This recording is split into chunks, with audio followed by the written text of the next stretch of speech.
du même endroit. I can hear you, Jerry, but I've got nothing on the mic.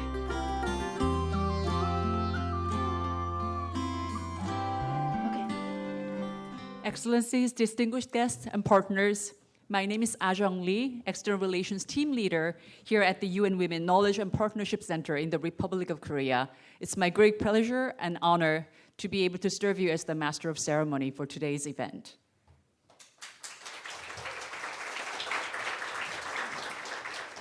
Today's event will be conducted both in English and Korean, so please kindly use the simultaneous interpretation device on your table. 한국어는 1번이고요. English is number 2 channel. And now before I begin, may I please ask you to kindly give a warm round of applause to our interpreters, because this is a very, very difficult job to do. So may we please. Thank you. The video that we started out with is the official video to commemorate the 15th year anniversary of UN Women. This year is our 15th year anniversary. And we know that we have many ambassadors and the diplomats in this room, and thank you so much for supporting the establishment and continuation and the operation of UN Women for the past 15 years, and we'd like to sincerely thank all partners in this regard. Now, welcome to the APEC Women and Economy Forum side event, Policy Forum on Technology-Facilitated Gender-Based Violence. This event is organized by UN Women Knowledge and Partnership Center here in Seoul with the support of the Ministry of Gender Equality and Family in the Republic of Korea.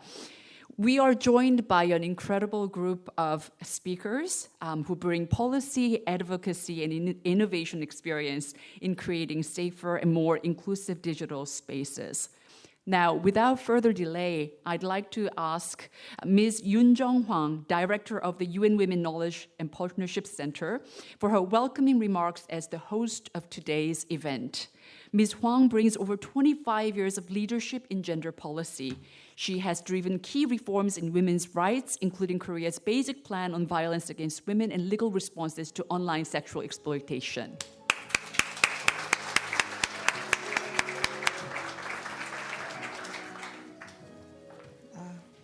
Excellencies, distinguished guests and partners, very good morning, everyone.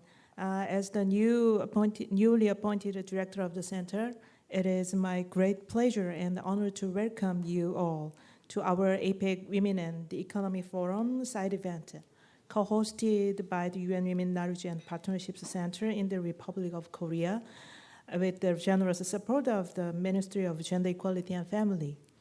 Today's Policy Forum on Technology-Facilitated Gender-Based Violence, or TFGBV, addresses one of the most urgent and fast-evolving challenges facing women and girls in the digital age around the world. Online abuse, harassment, and AI-driven exploitation are threatening the safety, rights, and participants of women in our economies and democracies. This is why TFGBV is one of the 2 strategic focus areas of our center's program.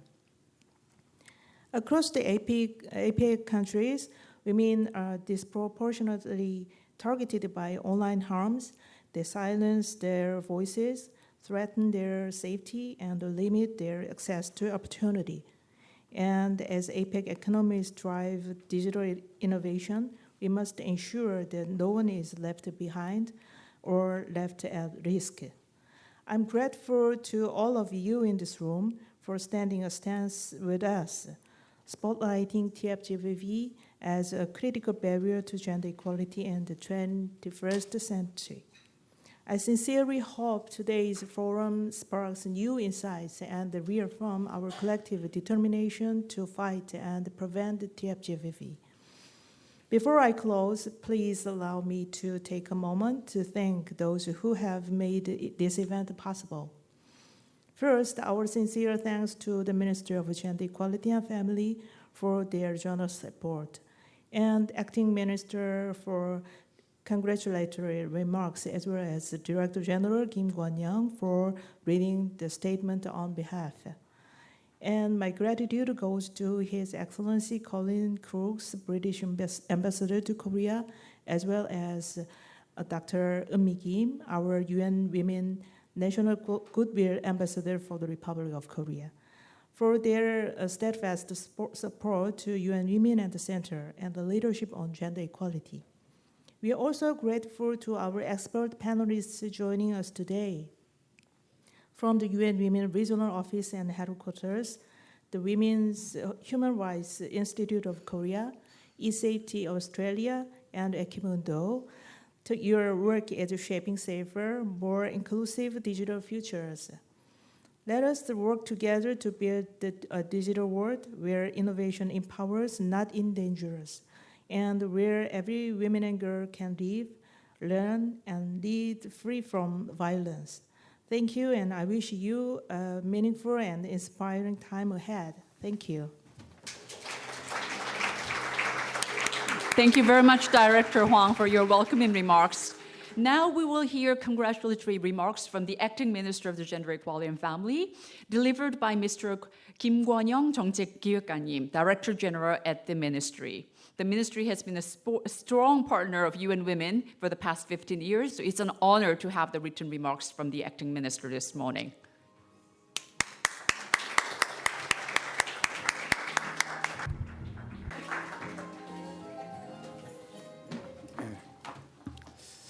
네, 안녕하십니까. Good morning, ladies and gentlemen. My name is Kim Kwon-young. I'm the Director General of Policy Planning at the MOJEF. Ahead of the APEC Women and the Economy Forum to be held in Incheon on August 12th, this policy forum is organized as its official side event. And it's an honor for me to be with you at this forum today. As you must be well aware, the UN Women Knowledge and Partnership Center was established in 2022, and ever since has been contributing to promoting women's rights in Korea. Especially starting from this year, the care system and the technology-facilitated gender-based violence have been their focus of their activities and have been sharing best practices in the region, playing a pivotal role in this regard. I would like to thank them for their hard work over the years. Now, from now on, I would like to read the congratulatory remark of the acting minister of the MOJEF. It would have been great if she were able to make it today, to be with you today. My apologies for her absence today. So let me read her speech. Distinguished guests, esteemed members of the academia, experts, and representatives of civil society who are with us today, I would like to extend my warm welcome. I sincerely congratulate the hosting of the Policy Forum on Technology-Facilitated Gender-Based Violence. Ahead of the APEC Women and the Economy Forum, which is scheduled to be held in Incheon on August 12th, this policy forum is organized as its official side event to gather the opinions of experts from various fields and to activate policy discussions. Again, this is an official side event of the APEC Women and the Economy Forum. Today, in digital spaces, we face harassment, stalking, illegal filming, and deepfake sexual crimes and other new forms of violence enabled by technological developments. In this situation, where technological advancement is creating new types of violence against women, we are gathered here today to discuss ways to repurpose technology into a tool for preventing gender-based violence. In November last year, the Korean government announced the plan to strengthen response to deepfake sex crimes, strengthening penalties and reinforcing platforms' accountability, while also promoting victim protection and tailored preventive education. The Sexual Violence Prevention Act was also amended to establish the legal basis for creating both central and regional digital sex crime victim support centers. by enabling AI-based detection and tracking of deepfake content and automatic transmission of takedown requests. Systems will be enhanced for stronger victim support within this year. To improve our ability to respond to illegal overseas adult websites that are difficult to regulate under domestic laws, we established a hotline with the U.S. National Center for Missing and Exploited Children in an effort to step up coordination and cooperation with international organizations. However, technology alone is not enough. Only when there is the will to put technology to the right use and when institutional support accompanies it, can we create change. Going forward, the government will address violence against women, including technology-facilitated gender-based violence, with a firm victim-centered principle and respond not only through technological means but also through awareness improvement, education, and victim protection, thereby building a comprehensive response system. I ask that all of you here today join us in considering what efforts and policies are needed to create an environment where all women can live safely and with dignity. I hope that the diverse voices and practical wisdom we share today will come together to contribute to using technology not as a tool of violence, but as a foundation for promoting equality. Last but not least, I would like to express my sincere gratitude to the officials of the UN Women Knowledge and Partnership Center and Ms. Huang, who have organized this event today. And I wish all participants, including keynote speakers, discussants, all members of the audience, continued success and steady progress toward the realization of gender equality. Thank you. I read the speech of the acting minister of MOJEF. Thank you. Thank you very much, Director General Kim, for kindly reading the remarks from the acting minister. Now, we are absolutely honored to welcome His Excellency Colin Crooks, Ambassador of the United Kingdom to the Republic of Korea, for his congratulatory remarks. Ambassador Crooks is a veteran diplomat with over 30 years of experience across the world with close ties to Korea and a dedicated advocate for gender equality as a true he for she. So ladies and gentlemen, please welcome him.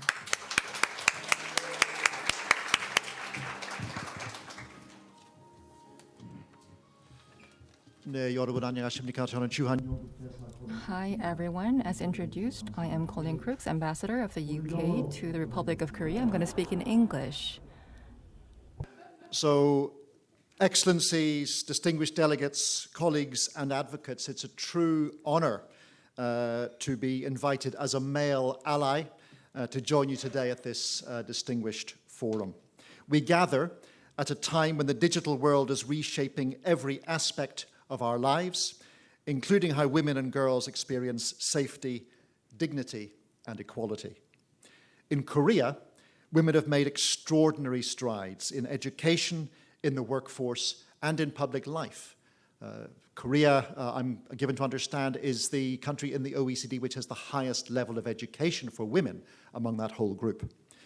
Yet, as in the United Kingdom, progress coexists with persistent barriers. And Korea, among OECD countries, is also the country with the highest gender pay gap. From the gender pay gap to underrepresentation in leadership, and from online harassment to the quiet endurance of unspoken assumptions about what roles women and men are expected to play, what we might term silent sexism, the path to full equality remains unfinished. This is not just a Korean story. In the United Kingdom, we too are grappling with how to ensure that our digital future is not one where women are sidelined or silenced, but one where they are safe, visible, and empowered. Korea is already globally celebrated for K-pop and K-drama. We all welcome and love the K-wave. Wouldn't it be powerful if Korea also became known for K-equality? A new wave of progress led by values of inclusion and fairness. Ladies and gentlemen, one of the most disturbing trends we face and why we are gathered here today is the rise of technology-facilitated abuse, particularly the use of AI to create and spread intimate images without consent. In Korea, over 300,000 cases have been reported of victims seeking the removal of AI-generated pornographic images. Many of these victims are women and girls. Shockingly, teenagers are responsible for the majority of these offences, with incidents reported in over 200 schools. In the United Kingdom, we've seen similar patterns. Nearly half of adults have encountered deepfakes online, and among children that number is even higher. These are not just statistics, they are stories of trauma, of stolen identity, and of lives disrupted. At home, we are taking action. The United Kingdom's Online Safety Act places strong duties on platforms to remove harmful content and protect users, especially women and children. We've introduced new criminal offences for sharing or creating intimate images without consent, including deepfakes, and we're investing in AI detection tools to stay ahead of the curve. But we know that legislation alone is not enough.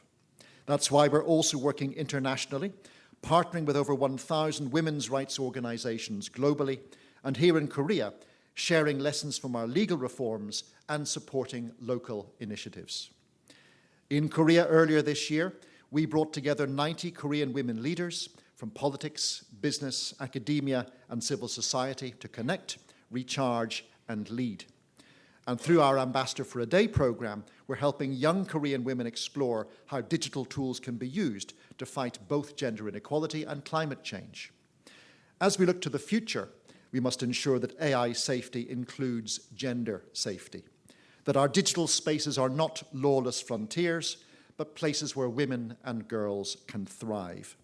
Let us act with urgency, with unity, and with unwavering resolve. Let us build a digital world that empowers, not endangers, women and girls. Thank you. 감사합니다. Thank you so much, Ambassador Crooks, for your passionate, inspiring remarks. Now, I'm very honored to invite our keynote speaker, Dr. Eun-mi Kim, UN Women National Goodwill Ambassador for the Republic of Korea and the 17th President of Ewha Women's University. Dr. Kim is a trailblazer in development cooperation and gender equality, and she led Korea's engagement in the Global Sustainable Development Agenda and was selected by the United Nations as one of the 15 scientists for the Global Sustainable Development Report. Ladies and gentlemen, please kindly welcome Dr. Kim.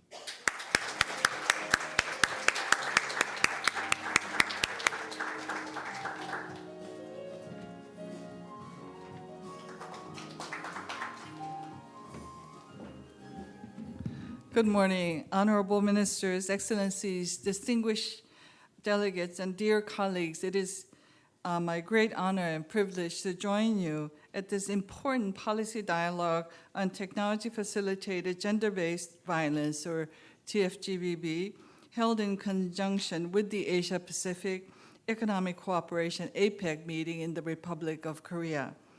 First, I would like to express my gratitude to the Republic of Korea's Ministry of Gender Equality and Family, UN Women, and the UN Women Knowledge and Partnership Center here in Seoul for spearheading this important and urgent dialogue.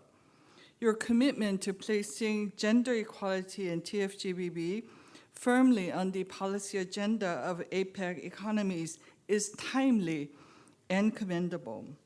Ladies and gentlemen, we gather at a moment of profound digital transformation.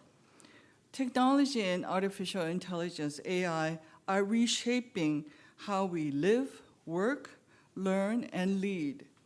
However, with these technological developments that some call revolutionary and paradigm shift, we're also witnessing the rapid proliferation of new forms of violence in digital spaces that replicate, amplify, and automate gender-based violence on an alarming scale. As a result, TFGBV has become one of the fastest-growing human rights violations of our time.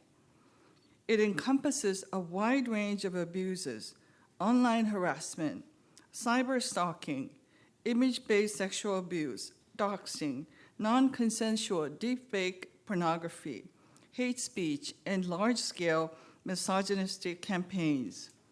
According to the UN Women's Global Findings, 85% of women worldwide have either witnessed or experienced digital violence, 85%. The situation is very disconcerting in the APEC region as well. Recent studies revealed that nearly 60% of women in Australia have experienced some form of online harassment. In Canada, 42% of women aged 14 to 34 report having been targeted by online sexual harassment or stalking. In the Philippines, over 70% of young women say they've been exposed to abusive comments or threats on social media platforms. And in Malaysia, 40% of women report receiving unsolicited sexually explicit images or messages online. These figures underscore the pervasive nature of TFGBV across economies with both advanced and rapidly growing digital ecosystems. Particularly vulnerable are girls and young women, women journalists, public figures, boys, and LGBTIQ plus persons who often endure a combination of online abuse and offline repercussions. AI, while a powerful force for development, has also become a new frontier for TFGBV. AI-driven tools are increasingly misused to create deepfake sexual images, automate harassment, and amplify harmful content through biased algorithms. The weaponization of AI has enabled more sophisticated, scalable, and persistent forms of online abuse that cross borders in an instant and evade conventional detection systems. We have witnessed the devastating consequences in the Republic of Korea. The notorious Nth Room case exposed a criminal network which exploited women and girls through encrypted apps and AI-enhanced image manipulation. Public outrage against the case catalyzed critical legislative reforms in 2020 and 2021, including stronger laws against digital sex crimes and enhanced survival protection. However, digital technological manipulations and crimes are much more difficult than traditional crimes, for lack of a better word, for policies, regulations, and responses to detect and prosecute. It is because these technologies develop at an exponentially hyper speed and are elusive. Ladies and gentlemen, this is why we must work together in a much more robust and collaborative manner than ever before, since we are dealing with a crime that is qualitatively different from anything we have seen before. It is making quantum jumps as we speak today and warping to unknown entities. So therefore, it is imperative that we must work together to understand the enormity and the urgency of the problem, and most importantly, to help find solutions everywhere and for everyone. At the global level, the UN Secretary General and UN Women have placed the fight against TFGBV at the core of the international agenda. UN Secretary General Antonio Guterres remarked at the opening of the 69th Commission on the Status of Women in March 2025 that, quote, new technologies, including artificial intelligence, are creating the conditions to allow new platforms for violence and abuse, normalizing misogyny and online revenge, end quote. Noting that up to 95% of online deepfakes are non-consensual and 90% depict women. UN Women's Generation Equality Action Coalition on Gender-Based Violence has prioritized TFGBV, urging states, tech companies, and civil society to collaborate in combating this urgent threat. Distinguished delegates, I would like to propose 3 priority actions for our shared agenda and urge policymakers and diplomats gathered here in this room to commit yourselves to actively and forcefully participate in the development and implementation of solutions. First, we must urgently strengthen and modernize legal and policy frameworks. Many jurisdictions still lack clear definition of TFGBV, let alone legislation that addresses AI-generated abuse or facilitates cross-border cooperation on digital crimes. As global leaders in digital innovation, APEC economies have both the opportunity and responsibility to develop model legislation that upholds women's digital rights and aligns with international human rights standards. Second, prevention and empowerment must be at the heart of our efforts. Public awareness campaigns, AI literacy initiatives for girls and women, and programs engaging men and boys is transforming harmful online cultures are indispensable. Equally important is investing in opportunities for women to lead in tech and AI sectors, ensuring that those most affected by digital harms are empowered to help shape the solutions. Third, we must forge ahead a serious and sustained collaboration with the technology sector, particularly AI developers, to tackle TFGBV. Companies must be held accountable for building AI systems that detect, prevent, and respond to online violence. From enhancing content moderation algorithms to deploying survival-centered AI tools that track and remove harmful content, the private sector's role is pivotal. I commend those companies that have already taken such actions and urge others to adopt the UN Women's Empowerment Principles, WEPs, and the UN Guiding Principles on Business and Human Rights to address TFGBV. The reason why I'm emphasizing the role of AI is because the entire world, including APEC member countries, has zeroed in on AI as the key for future economic development. Klaus Schwab, the founder and former executive chairman of the World Economic Forum, or better known as the Davos Forum, has popularized the term Fourth Industrial Revolution in 2016. The fundamental shifts he saw in digital transformation with AI, robotics, and gene editing were akin to the revolutionary ways in which earlier industrial revolutions transformed our lives in all aspects and forever changed the mechanisms of the world's economic development. Thus, we must urge our leaders and all of us here to invest our time and energy, policy support, and money to ensure that AI becomes a key part of the solution and not just the problem in this TFGBV epidemic. New emerging applications offer promising tools to detect harmful content patterns, flag abusive behavior, and support survivors through secure, anonymous reporting systems. However, those innovations must be designed ethically, inclusively, and transparently to ensure that the technologies that have contributed to harm can also help to dismantle it. Colleagues, TFGBV is not a marginal issue. It's a global human rights crisis, a public health emergency, an economic barrier, and a security threat. If left unaddressed, it undermines women's participation in democracy, erodes trust in digital systems, and jeopardizes the inclusive digital economy we collectively seek to build. And it kills women and girls. I hope that this policy dialogue is a vital step toward achieving that vision. I call on each and every one of you to harness your influence, expertise, and authority to drive meaningful and coordinated action. Let me seize this opportunity not only to respond to digital harms, but to proactively build a future where technology, including AI, uplifts, protects, and empowers all.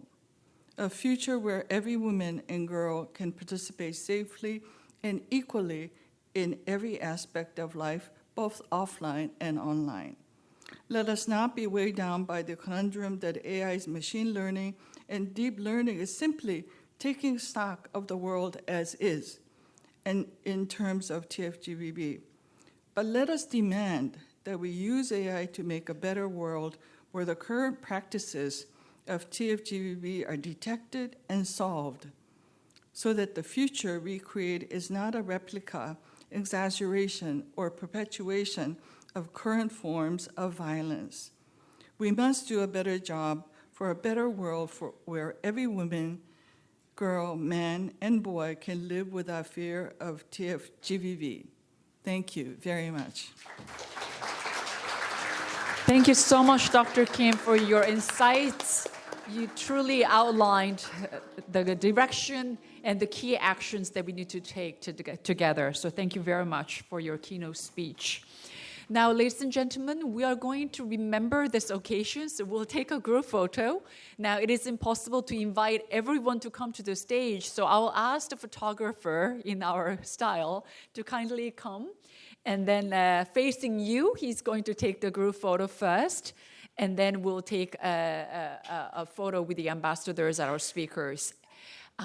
So now, while the...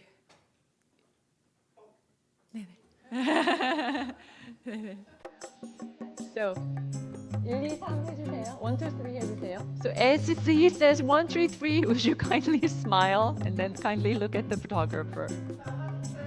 1, 2, 3. Is that okay? Thank you so much. One more time. Can we ask everyone to clap? Is that possible? Thank you so much. Thank you. Now, we would like to kindly ask our distinguished guests in table 1, 2, 3 to kindly come forward and take the photo before we go to the main segment of today's event. So, Excellencies and distinguished guests in table 1, 2, 3, please kindly come forward.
Thank you very much for your kind cooperation.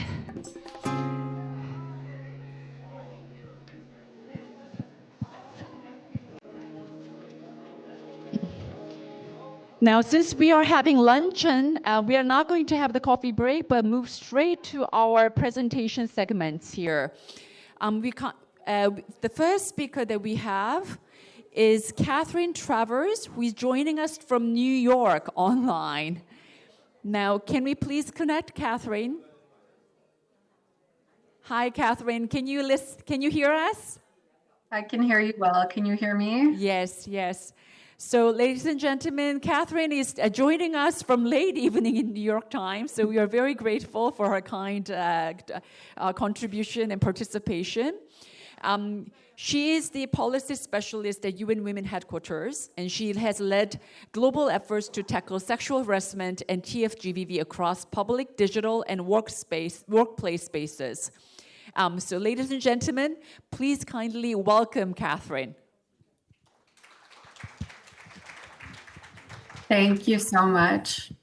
Excellencies, distinguished guests, ladies and gentlemen, thank you for convening this important policy forum. I wish I could be there in person with you all. You all looked wonderful for that photo that was just taken. In preparing for this session, I was asked to speak to policies on TFGBV, and I was reflecting on how I even found myself in this TFGBV space. My personal history before working on issues of TFGBV was much more focused on women's safety in public spaces. So I was used to thinking around questions like women's participation in public consultations, how to apply principles of design for women's safety to urban planning or transportation planning, adding streetlights, for example. And then when I was asked to work on this topic, the way that it was framed to me was, what if we think about digital spaces as an extension of public space? Now, I knew much less about things like algorithms and large language models and deepfake technologies, but I did know that there was a lot of lessons from the work that we had done on violence against women and its efforts to end it that could be applied to looking at TFGBV as well. And so I took a deep dive into the issue and worked to identify key knowledge and implementation gaps that would be used to inform UN Women's work in prioritizing the areas that we wanted to action. And so one of the most important gaps that required prioritization was something that might sound pretty obvious, but in fact is quite complex, and that is, what are we even talking about when we talk about TFGBV? Now, at the time, that language didn't even exist. We were talking about cyber violence, online violence, ICT facilitated violence, digital violence. Some people even asked, is it even a form of violence? It is. And so we brought together leading experts from diverse sectors and countries to build a common conceptual understanding, something that today we're referring to as technology facilitated gender-based violence. We asked those who had previously developed the concepts and the definitions that at the time were widely used. And we asked them, what would you change? Is there anything that no longer stands in what you had proposed? And there were things. And so they said we would not use online because that's too limited, because this violence is not contained to online spaces. They said we wouldn't use ICT because different tools and technologies are used to inflict violence on women and girls. They said we wouldn't include specific forms, as that could be too limiting because as technology continues to evolve, so too do forms of technology facilitated violence. And they told us we must expand the list of harms as well to acknowledge how TFGBV is used to inflict things like political harms. We heard just earlier in the keynote about how it's affecting women's participation in democracy and economic harms and other rights and freedoms. So in the end, we proposed the following. Technology facilitated gender-based violence against women and girls is any act that is committed, assisted, aggravated, or amplified by the use of information communication technologies or other digital tools that results in or is likely to result in physical, sexual, psychological, social, political, or economic harm or other infringements on rights and freedoms. So now that we knew what we were talking about and we were starting to develop this common language, what are we going to do next? And so the next thing, as many of you in the room would be familiar with, similar to the work that we've been working on for many years in my capacity, was making the case. So while we worked to close issues like sexual harassment in public space, we had to prove what we already knew, that TFGBV exists, that it is a global issue, and that it must be addressed.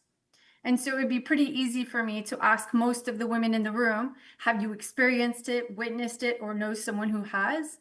And almost all hands would go up, I can guarantee you that. We still need data to support and justify that, and to justify the investments as well, to develop the policies, systems, and infrastructure needed to address it. Even today, comparable data is still lacking in terms of prevalence rates.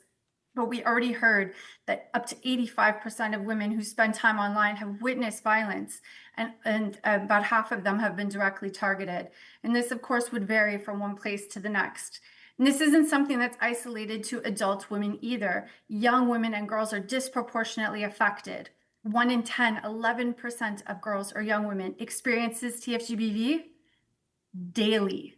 Right? This is not an isolated incident that happens every once in a while to a few people. We are talking about high rates that really affect women's and girls' daily lives. And so thankfully, over the past 5 years in particular, we've noted a really big growing international acknowledgement that one, TFGBV exists, and with important calls by the global community for it to be properly addressed. As we've seen a lot of normative framework advances, and I won't go through all of them, but to highlight a few, from CSW 67 conclusions in 2023, we recognized for the first time that gender-based violence occurs through or is amplified by the use of technology, and there were specific calls for zero tolerance to violence across the online-offline continuum.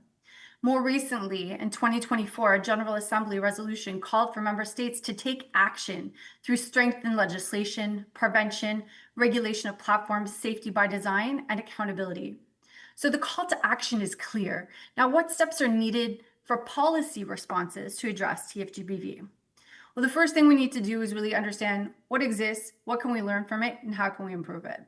And so in terms of what exists, I mean, at UN Women, we have undertaken several reviews of existing laws and regulations from different regions, including from Arab states, Asia Pacific, Latin America, Europe, and Central Asia.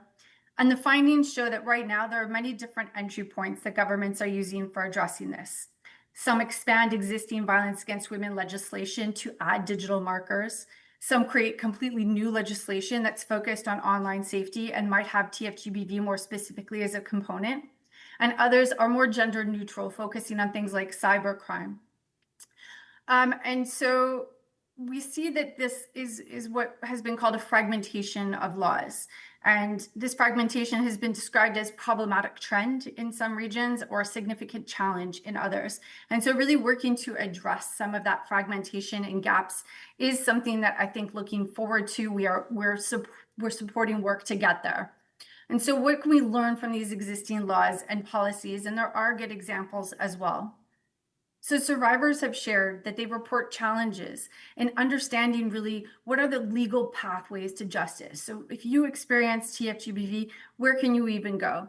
They shared that also legal and policy frameworks can be difficult to navigate and that support systems are disconnected, so lacking a coordinated approach.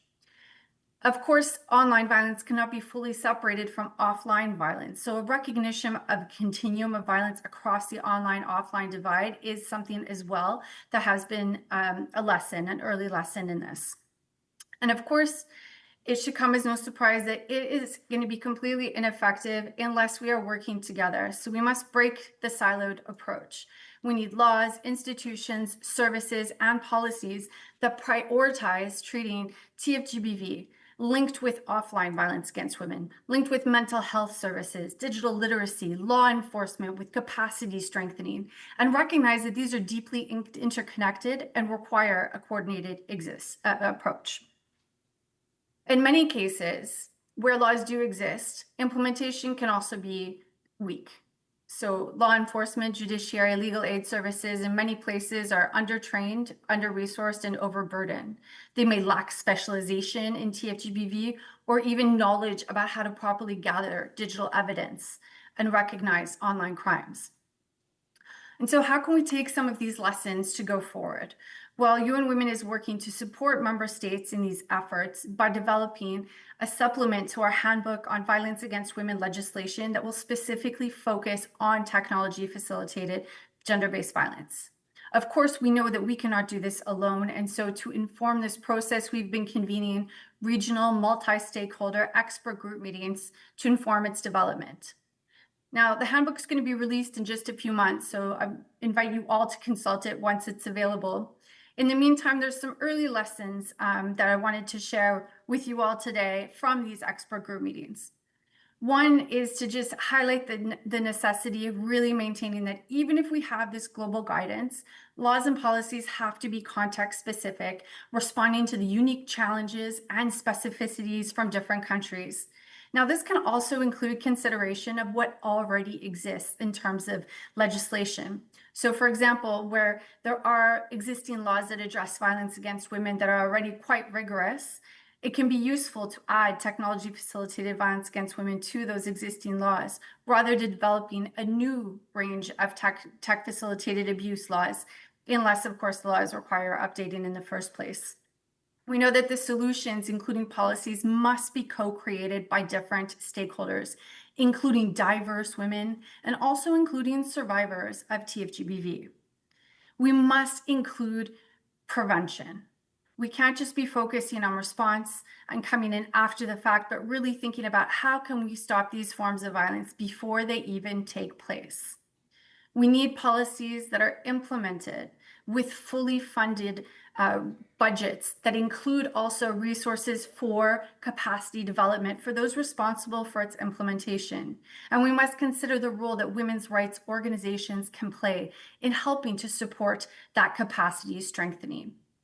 Of course, the introduction of any new law on TFGBV must also come with considerations of how do we even make sure this information gets out there? So awareness raising, letting people know that this is in fact against the law and that there are consequences and that you will be held to account.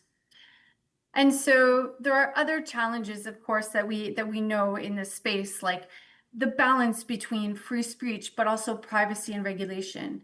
How to be prescriptive, but also be fluid and flexible enough to respond to a changing landscape. And so this is not an easy space to be in, to be developing policies.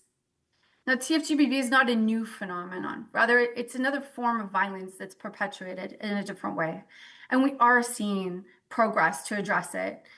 In the 2024 Secretary General report, we found that 65% of countries have prioritized addressing TFGBV in recent years. 76.6% of them have introduced legal reforms. And so we are well on our way. Going forward, there's a few recommendations that I wanted to share. One is priority given to strengthening legal clarity and coherence to ensure that these frameworks keep pace with evolving technologies and emerging forms of TFGBV. Internet intermediaries and online platforms must be held to account through enforceable standards and independent oversight. Of course, the rise of generative AI that I know we'll be discussing today heightens the urgency of these efforts. It requires states to uphold their due diligence obligations and to regulate the conduct of private actors involved in content generation and distribution. Diverse women must play critical roles in shaping this on the way forward, including the design of technology itself and the development of policies and regulations to prevent and to respond to TFGBV. Change can only happen if we walk together, and we all have a role to play in ensuring a safe digital revolution that works for all women and girls. And UN Women and I personally look forward to working with you all to that end. Thank you. Thank you very much, Catherine, for joining us late in the evening and for your insightful remarks. Thank you very much for really brushing the contours for the rest of the discussions. Now, next, I'd like to invite Imad Karim, our Advocacy Campaigns and Innovation Coordinator at the UN Women Asia Pacific Regional Office.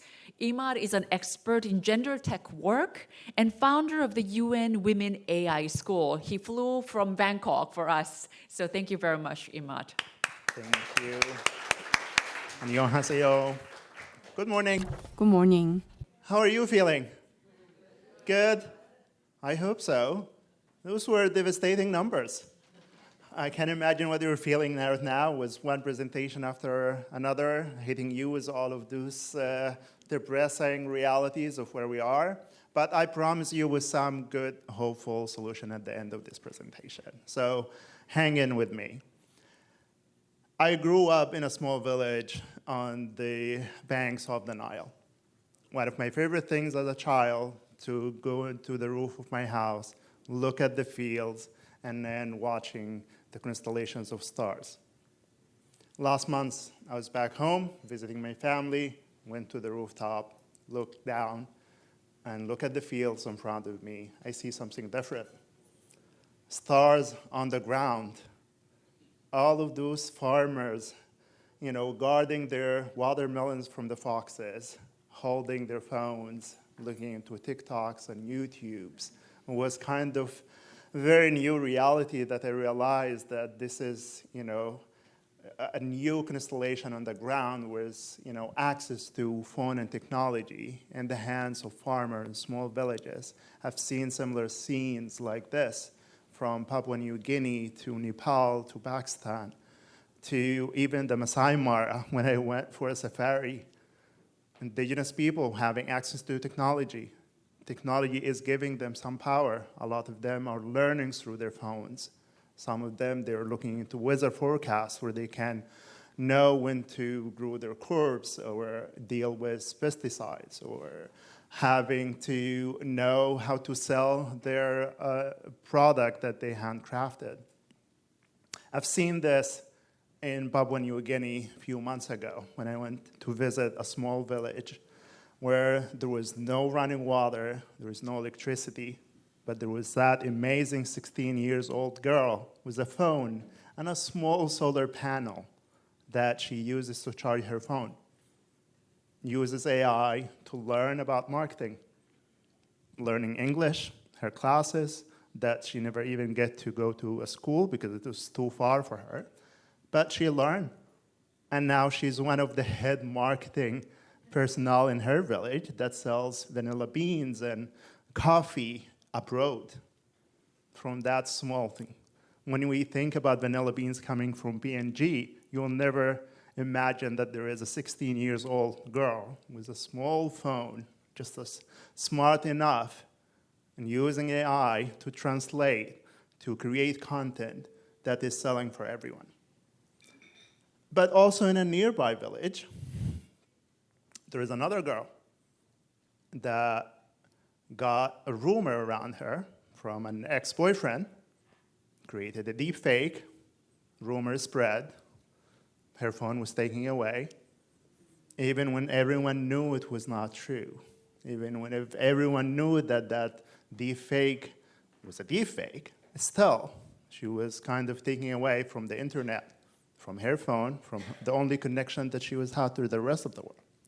So technology can play a big role in uplifting women, for sure, but also plays a very dark way to suppress them. I used to be a programmer before joining the UN. I was one of those tech guys. Through all of my learning process, we never learn about human rights or gender equality. As a programmer, we optimize for speed, for efficiency, for security, but no safety. We don't really learn about dignity and human rights, even more about gender.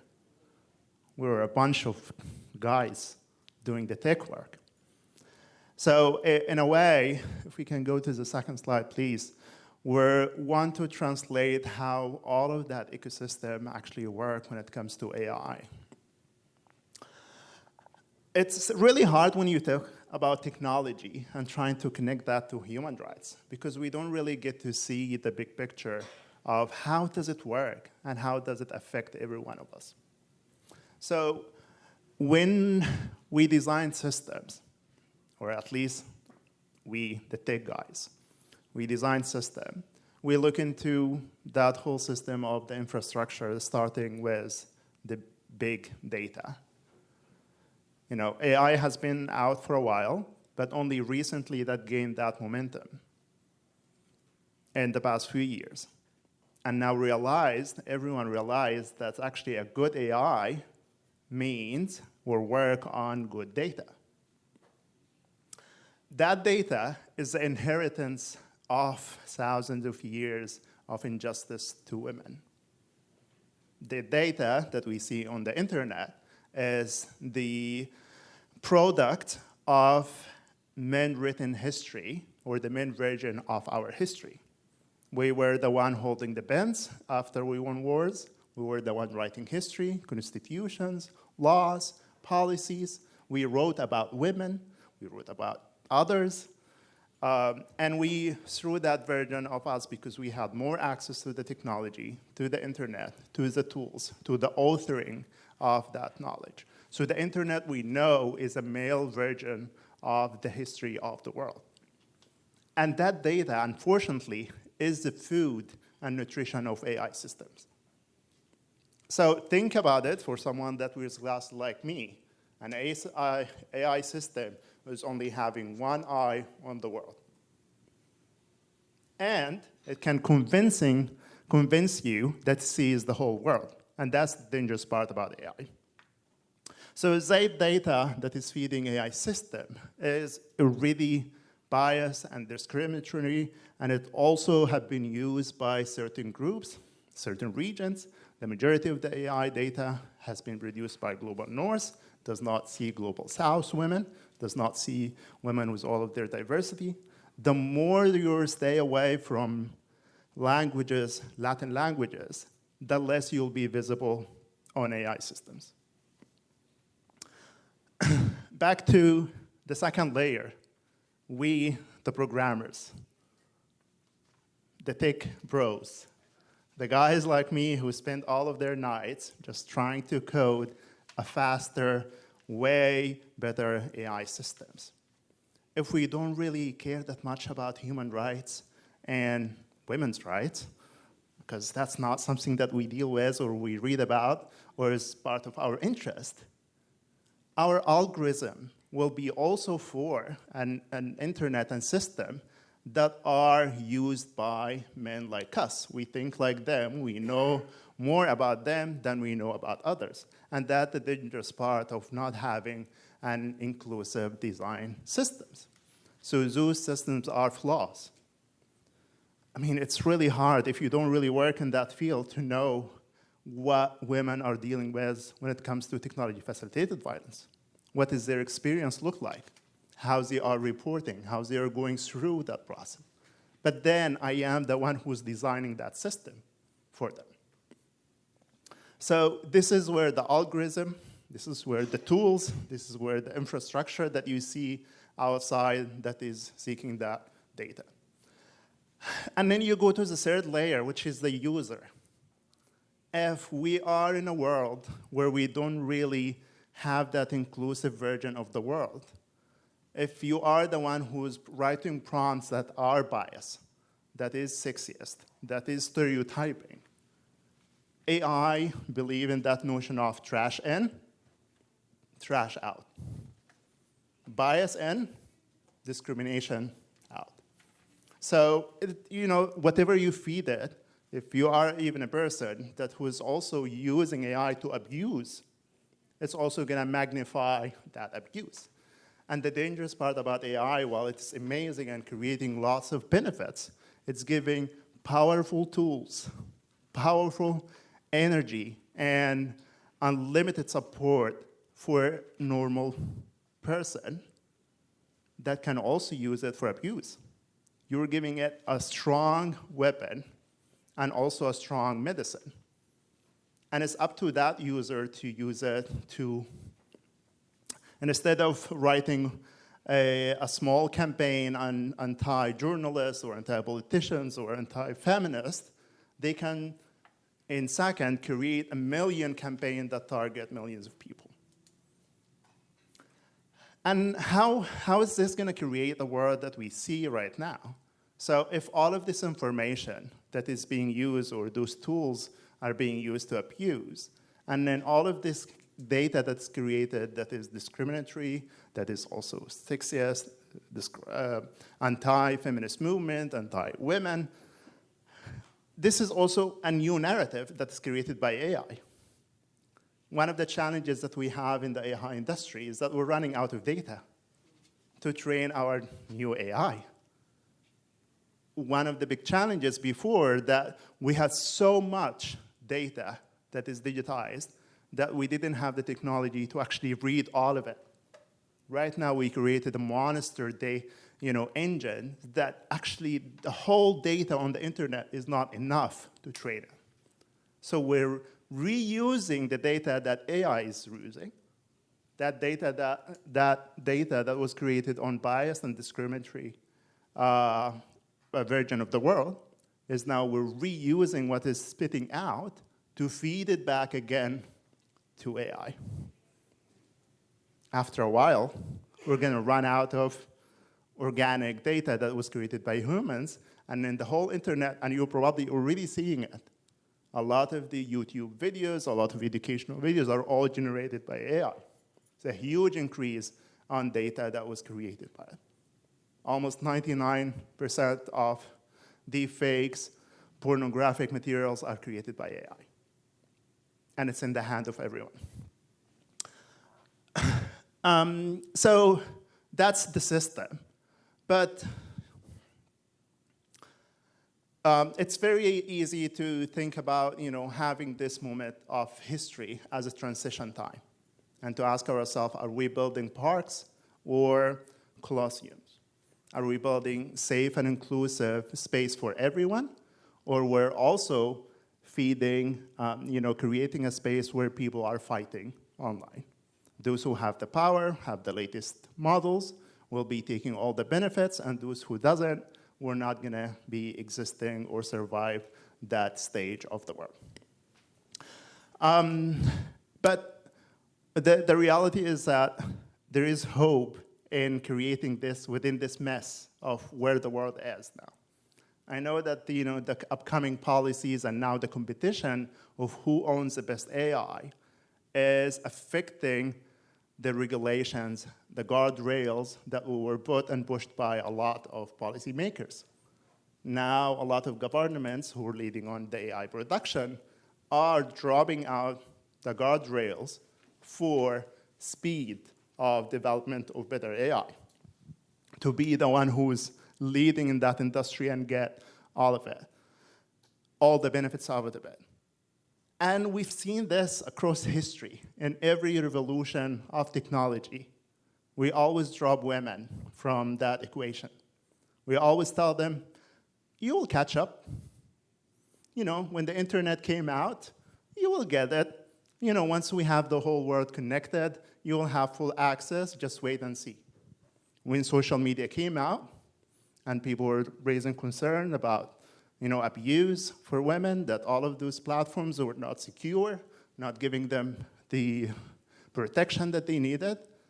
A lot of those platforms were telling them, yeah, the technology is developing, we're going to give you a little bit of filters so you can block abusive content, but not to prevent it.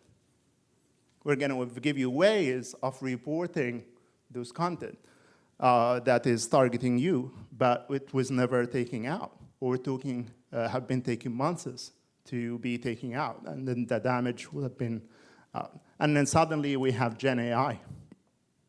The same kind of messages is saying, the technology will drop, the prices will get cheaper, we don't have to worry about gender right now, the technology is getting better. If you think about it 2 years ago, when Gen AI started coming out, you can easily ask a chatbot, give me a 60s joke. But right now, 2 years after, and because of the outcry from a lot of people, if you ask a chatbot right now, give me a 60s joke, it will look at you like, what? Who are you? You're giving me a question to give you a 60s joke? Are you insane? This is not acceptable. They might actually block you. So this is what we call the design, the algorithm. The AI is still learning from bad material or biased material, but the design is still building some of the tools to kind of protect. So there is a truth that AI is learning and giving you a better way. So if we invert that pyramids, if we go to the following slide, there is a new term that is now becoming very famous, data justice. Data and justice. It was rare to see those two words next to each other.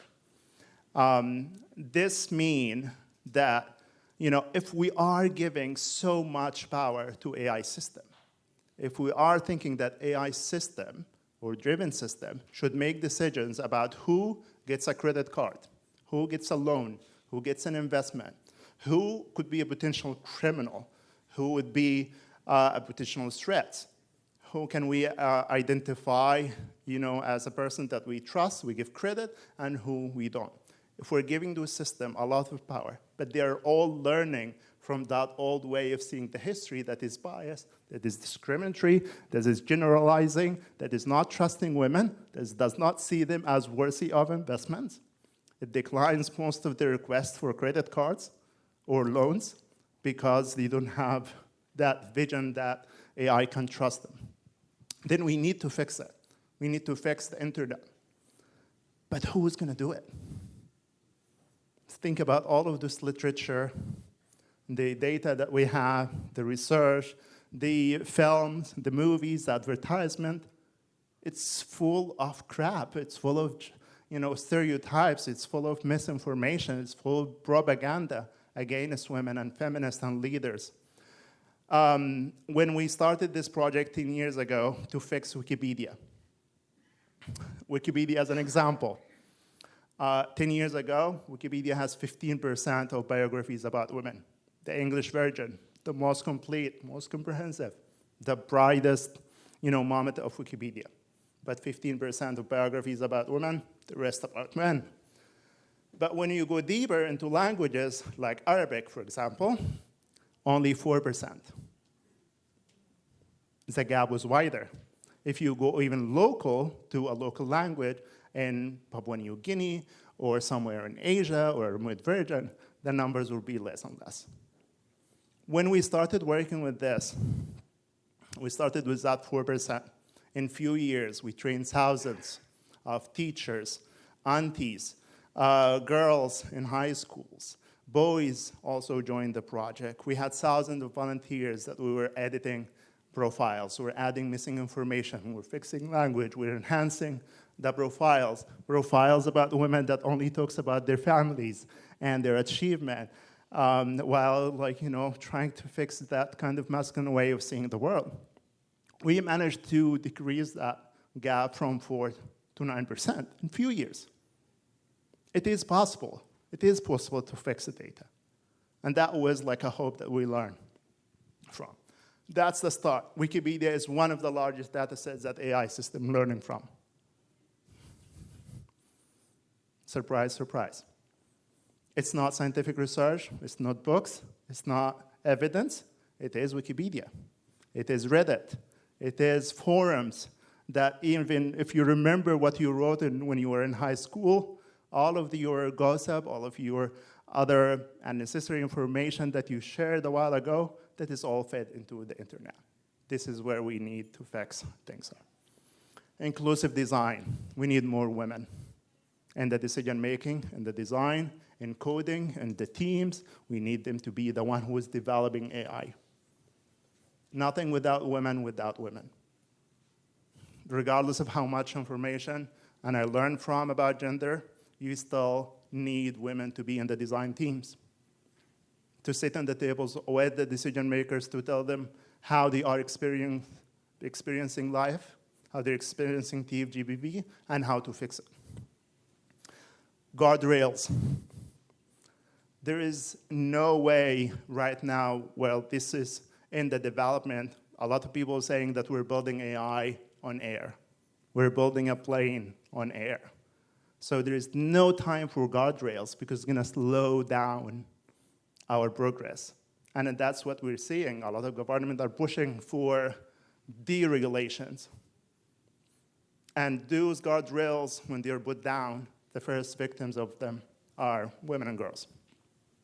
So, and it's an investment. The more guardrails, more protection you put in the system right now, while it's building, it will save you billions in user and experiences later. We've seen this with social media. We've seen them with technological solutions. We hope that government still consider guardrails for women and girls. And in the human-centric impact, we need to teach people that we are entering a new reality of the world. AI, AI system that is driving our economy is changing the way we do our jobs. It's changing the way we even have interaction with our partners.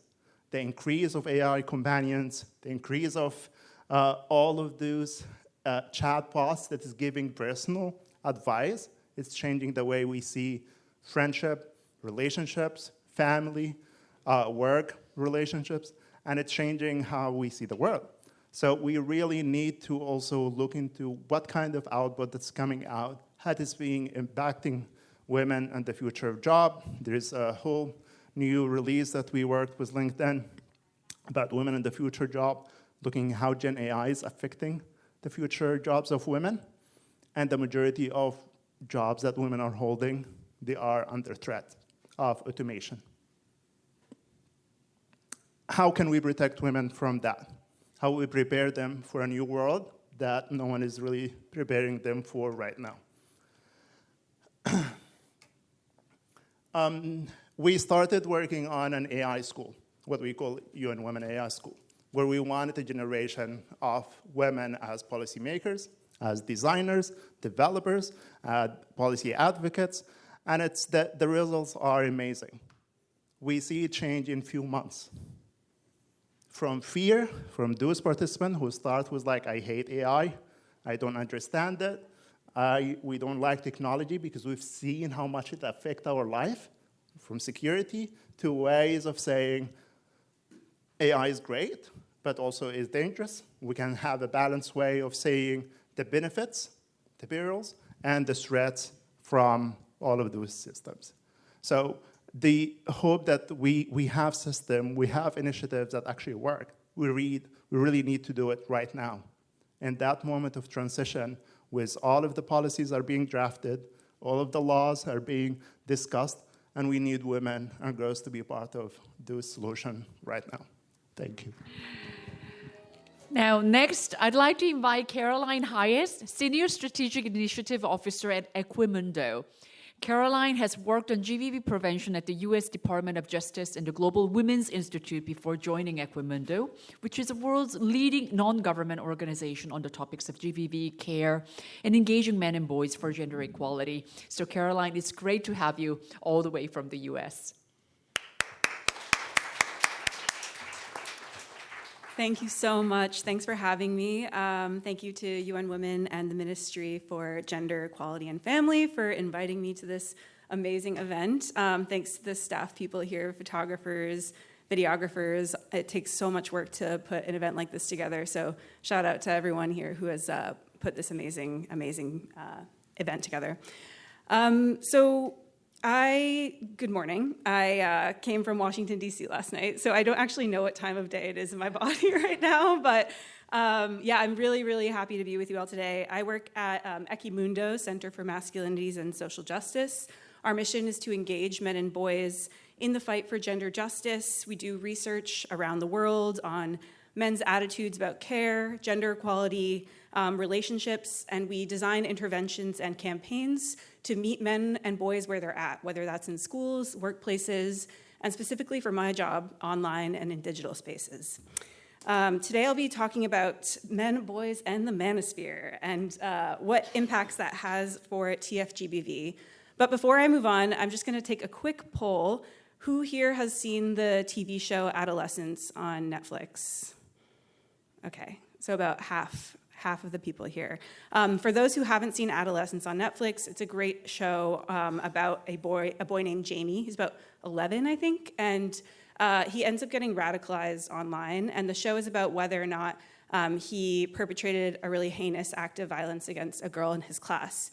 Today, we're gonna do a bit of a peek under the hood of what was inside of Jamie's phone and why that might have happened in his life. And so, I'm going to start out telling a quick personal story because I know for many of us, the topics here aren't just data in a report, but actually touch us on a human level. And then I'll discuss some of our research on masculinities and the impact for TFGBV. And then hopefully I'll leave you with a call to action and a bright, positive note to end us off. Next slide. So when I talk about the Manosphere, I hear hundreds of stories from parents, educators, teachers, practitioners, stories filled with concern. They're really worried about the changes they're seeing in their sons or their students, even their own peers. But today I want to share my story. I had known my friend Catherine for about 16 years. We grew up playing sports together, doing everything together. We shared some of the hardest moments of our young adulthood together, including breakups, family dramas, the turbulence of young adulthood. Several years ago, Catherine began seeing a man who was a content creator on YouTube. Their content was pretty lighthearted. They made videos together about walking their dog, reviewing tacos throughout the city, practical but funny dating advice, lots of fitness videos. And in 2022, I ended up being a bridesmaid at their wedding. But a few months later, I noticed a change in their content. Words like alpha male and red pill or high value man started to pop up in their videos. And their audience reach all of a sudden started absolutely ballooning, with well over 1 million subscribers on YouTube, after having just started off with something like 50,000. So I spend a lot of time online, probably more than I should, but that kind of content wasn't showing up in my usual feed. And I was curious as to why it was popping up so prominently in Catherine and her husband's feed, or in their content. As I started following along, I noticed that there was a growing network of creators using the same talking points, the same lexicon, the same imagery. They were all appearing in each other's videos, creating this sort of web of influence that was hard for me to ignore. And gradually, my discomfort with the direction of their channels grew, because their videos became about how women shouldn't really work, how they should submit to their husbands, and how women are overwhelmingly too emotional to make decisions to lead. And, I've studied gender my entire life, and this to me was extremely concerning, and you can imagine how much it rattled our relationship and how much it pushed me to actually integrate what I was seeing and experiencing personally into the work on masculinities that Equimundo does. And so it really wasn't clear to me at that point how relevant this would become to politics and society writ large, but I really sensed that there was something bigger bubbling up underneath the surface. So as the years went on, the headlines kept piling up. Many of you might have noticed media coverage and public discourse around the crisis of masculinity really ballooning in the past few years. So I pulled a few headlines here from popular English language media about the growing gender divide in South Korea specifically. I'm sure there's much more out there, but it was just what I immediately came across in looking for this within 5 minutes. So you can see a little bit of the media frenzy of what's going on here. But at Equimundo, we do research, as I said, on masculinities, men's attitudes around gender equality, their attitudes on what does it mean to me to be a man. And so let's just dive a little bit into how we start to unpack what that media frenzy looks like, actually. So in 2023, after the pandemic and amidst a rapid change in technological advancements, AI, et cetera, we ran our first US survey on men's mental health, their sense of connection, their ideas around gender equality. And we found some really alarming findings, especially for the youngest generation in that survey cohort from 18 to 23-year-olds.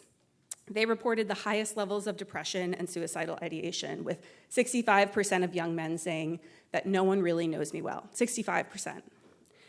They said 48% of them said their online life was more interesting than their offline life. And the youngest generation had the highest agreement with statements like, feminism has made America a worse place. Now, this contrasted sharply with the public narrative and discourse at the time that Gen Z was the most progressive generation out there. And so you can also see on the right here how we tracked these sentiments over time, these attitude items, with men increasingly agreeing with statements like, a man should always have the final say about decisions in his relationship or marriage, and a gay guy is not a real man. This is from 2017, 2023 to 2025, when we just released the data in green recently. And so we decided to look deeper, because we were like, what is happening right now? And so we did a 6-month research deep dive into where male-dominated spaces, what they were like online. And it resulted in this executive summary report called the Manosphere Rewired. It's translated into Korean with much gratitude from our organization to UN Women for leading that translation. Thank you so much. And it was a analysis of 1.5 million lines of chat logs and video scripts from TikTok, Reddit, Discord, Twitch, YouTube, and fantasy football leagues. We also interviewed 20 young men immersed in these spaces, users, moderators, streamers. And critically, we wanted to look at more mainstream, widely used platforms rather than spaces like 4chan or private incel forums that most of the research on TFGBV had looked at. in order to see what narratives around masculinity and gender had permeated across the dark web and into sort of the normalized online ecosystem that many of us use. And so here's a sample of some of the content that came up in our analysis. You can see some of the videos like feminism is wrecking women, how introverts can pick up girls, why you should never get back with your ex, fulfilling the natural male provider role, the full masculinity guide to becoming a man. It's an hour and 18 minutes long. Apparently that's all you need in order to learn what it means to be a man. But most of these videos have over 1 million views, and it's not just fringe rhetoric from Manosphere rhetoric from sort of the dark web, but actually in so much of the video content that young men are looking at. And so here are some key observations from that analysis. First, the term manosphere is sort of this imperfect word that we use to describe a very fractured and wide spectrum of content that ranges anywhere from traditionalists or common sense public intellectuals to anti-modern extremists, all the way to the most extremist or misogynist figures, like many of you probably know Andrew Tate at this point. But broadly speaking, many folks in the field now use this term manosphere to refer to this broad collection of channels, largely talking about issues around men, mostly run by male influencers.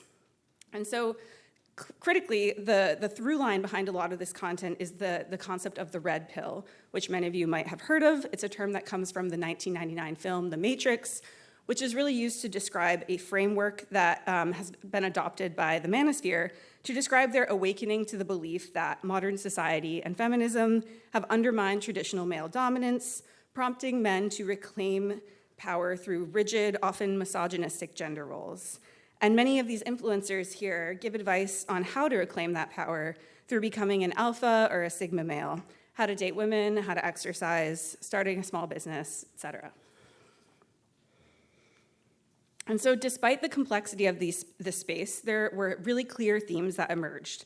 When young men were going online, they were searching for advice and community around 4 key topics: fitness, working out, romance and dating, finance and wealth, and motivation and self-improvement. You can imagine what some of these searches look like. How to get a date, how to get rich, just how to make myself feel better. Really innocuous things that I think most of us have probably looked up in some way or another throughout the course of our life.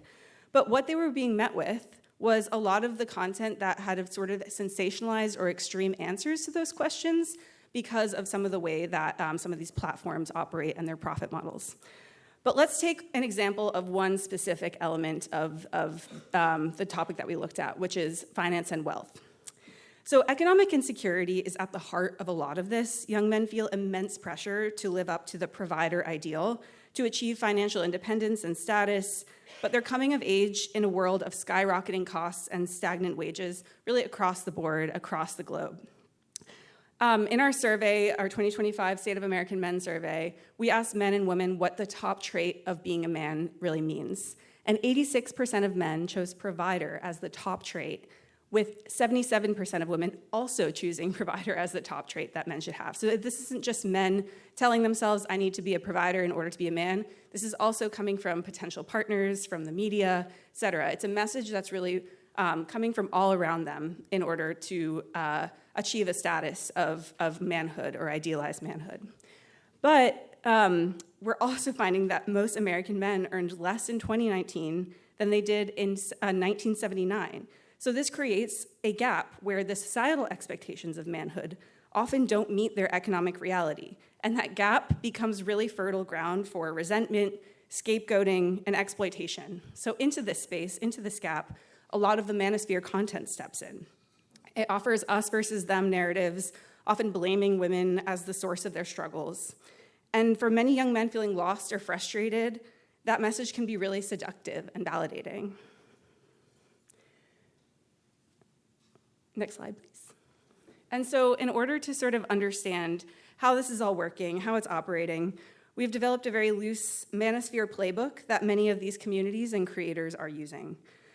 Creators will often present themselves as having the solutions for men in crisis, men who feel rejected, and they promise a built-in community that holds them accountable, that lets them feel like they belong somewhere. It accelerates indoctrination through rituals, offering clear step-by-step pathways to success, respect, or status, and offers quick sort of get-rich-quick hacks like drop shipping schemes and a Hustlers University-style course that can enable creators to actually expand their audiences. And just like that, financial anxiety, all these different anxieties that young men are feeling, very real vulnerabilities, are transformed into radicalization pipelines wrapped in the language of self-empowerment and self-improvement. And so, emerging out of this search for identity and purpose, the Manosphere has really successfully leveraged male pain points. Across platforms, the formula for this content is remarkably consistent. It's emotional, it exploits insecurity and shame and blames others as the reason for that shame. It's aspirational, it offers sort of clear models to success and well-being. It's accountable, it provides community to reinforce loyalty and so you can track your progress and feel like you've improved. And really crucially, platforms profit from this cycle. The more vulnerable and reactive the audience, the more engagement and the more revenue for creators and platforms alike. The formula creates loyal audiences and lucrative revenue streams. And so when I look back at all this research, it's evident that my friend Catherine and her husband's channels actually directly followed this trajectory. Their content evolved from self-help, roaming around the city, having fun content, to fully parroting a lot of the Manosphere rhetoric that we tracked and analyzed. It got so extreme that eventually her and her husband even posted videos with hundreds of thousands of views, referring to the years when we were friends as her brainwashed by feminism phase. It's been difficult to watch and experience, and it strained our relationship to its limit, but at the end of the day, their platform has never been bigger than now. The rise of the Manosphere is really directly fueling some of what we're seeing in TFGBV, which we've been talking about all day. And I thank Catherine earlier for bringing up the need for prevention. But let's break down what's happening and the impact this has, and not just the gender equality space, but really democratic institutions. So first, the Manosphere is creating an enabling context. It's a fertile ground where online misogyny and disinformation campaigns can really metastasize. The communities often normalize the dehumanization of women, making harassment feel acceptable, even natural or inevitable. The more you look into some of these communities and understand the glossary of terms, you come across things like foid or femoid, which is referred to women as being robotic or not human. So women are seen as not human or referred to as foids. And we're also seeing measurable impacts. A University of Kent study in 2024 found that just after 5 days of integrating a new user account on TikTok, the amount of misogynistic content shown on the For You page increased fourfold. This illustrates how quickly algorithms can amplify harmful narratives once young men enter these ecosystems sort of unknowingly or without even trying. Second, there's a belonging vacuum being filled, as I pointed out earlier. Manosphere influencers have mastered their messaging and platform optimization strategies. They know exactly how to reach and engage young men who feel isolated or disaffected, offering them a sense of community, albeit a harmful one. And third, we see the rise of a pervasive, the system is rigged against men narrative. The framing positions contemporary social changes like gender equality, diversity initiatives as existential threats to men. It doesn't just spread resentment, it sows deep seeds of mistrust in society. And finally, this brings us to the erosion of some of our democratic institutions. The us versus them narratives can fracture social solidarity, the social fabric. They deepen polarization, weaken our shared civic foundation, and ultimately can undermine the very foundations that democracy depends on. So if left unchecked, this ecosystem will continue to scale harassment, radicalization, and gender-based violence, which does threaten women's safety and erodes our digital civic spaces worldwide. And so I can really understand the instinct to write off these young men as sort of irredeemable. But if we abandon them, if we widen the vacuum, leaving them to the Manosphere entirely, we will widen the vacuum, leading them to the Manosphere. And so research can show that deplatforming one or two influencers playing the sort of whack-a-mole approach can often even further radicalize certain communities. And so instead, we must engage, not abandon, meet young men where they are, find out what they're looking for, offer solutions to their problems, work with them, listen to them. This year, we're actually implementing the same research that you saw here into the field for the UK, Denmark, a lot of Nordic countries, Turkey, South Africa, Brazil, Australia, hoping to do South Korea, so stay tuned for that. And we also must offer alternative role models and communities, spaces for belonging without scapegoating and without finger pointing. We also have to promote systemic solutions. We've heard many of these today: economic security, mental health support, education around healthy relationships. And you know, I don't like what I'm seeing happen in a lot of internet culture, but I believe we can change it. Because if we don't, we're leaving an entire generation of young men to those who profit from their very real vulnerabilities and concerns.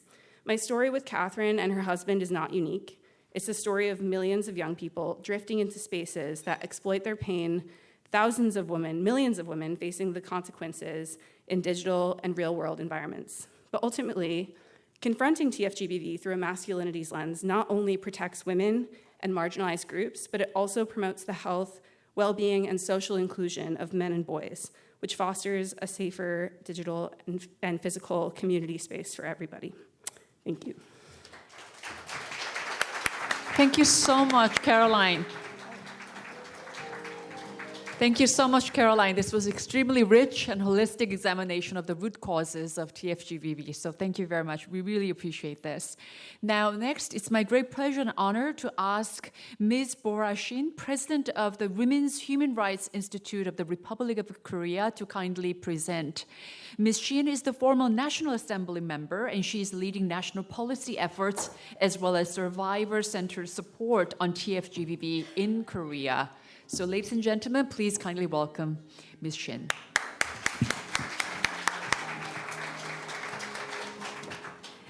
네, 반갑습니다. Good morning, ladies and gentlemen. It's nice to meet you.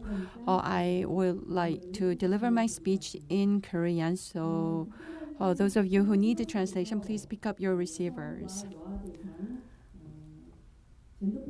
Towards girls and women, we are talking about technology-facilitated gender-based violence today at this forum, which I believe is a very meaningful occasion. My institution has been established under the MOJEF as an official organization dedicated to empower women on this front. And at the same time, we have established the National Center for Digital Sex Crime Response in 2018. We have been offering image deletion, continuous counseling, service coordination, and so forth. So today, I would like to talk about the types of activities that we are engaged in to empower women and the types of responses that we are adopting to address the technology facilitated gender-based violence. I wonder whether some of you may remember the case involving some online chat rooms. Simply with several photos made as deepfake materials, those materials were distributed systematically through Telegram chat rooms. In this case that occurred in Korea, it was really shocking to see a lot of victims who were mostly victimized by their friends, colleagues, teachers, and other acquaintances that they knew in their daily lives. That was really shocking to us. One perpetrator created thousands of victims, which shattered the social trust and bond. And at the same time, these deepfake crimes based on AI is also leading to AI-based stalking cases. With AI, they can identify the names, the addresses of victims, and they spread such personal information online. And at the same time, they could make some threats or shame those victims or physically stalk such victims offline. If this is the case, what is at the core of this technology facilitated sex crime? I believe that the core of the problem is the pace and scale of the crimes that are perpetrated by these people utilizing AI technology. If you go to an app store, even today, anyone can access and download the tool where you can easily edit the images and photos. And at the same time, social media platforms are being misused as a means for spreading such images and content. And in the past, the editing technology was not that sophisticated. However, these days, such editing technologies has been advanced so much to make it impossible and extremely difficult for us to tell whether an image is a real image or a fake. So we really need to understand the characteristics of these crimes in order to be able to come up with the right response measures. Now, I would like to share the analysis that we conducted on the crimes that were perpetrated in Korea. I am showing you 28 survivors in 94 seconds. What does this mean? On average, every day, 28 survivors have been seeking help and intervention and assistance provided every 94 seconds.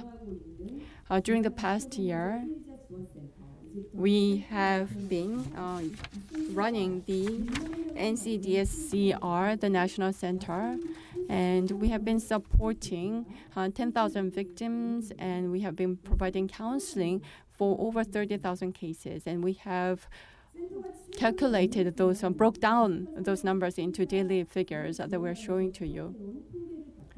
So based on these statistics, we were able to identify certain trends, which were 6 trends. So let me share with them. So let us move on to the next slide. This is the impact of the AI-generated sexual deepfakes. The impact is fast increasing. Illegal filming, synthetic editing, and other diverse tactics have been employed for committing these crimes. And as of 2024, illegal filming has increased by some 40%. However, deepfake-related sex crimes have increased by 227% from the previous year, which is a 3-fold increase. Secondly, AI-based digital sex crimes have been more brutal towards women. In the case of the victims that sought help from us through the center, 74% were women. And in the case of the AI-based crimes, 96.6% of the victims were women.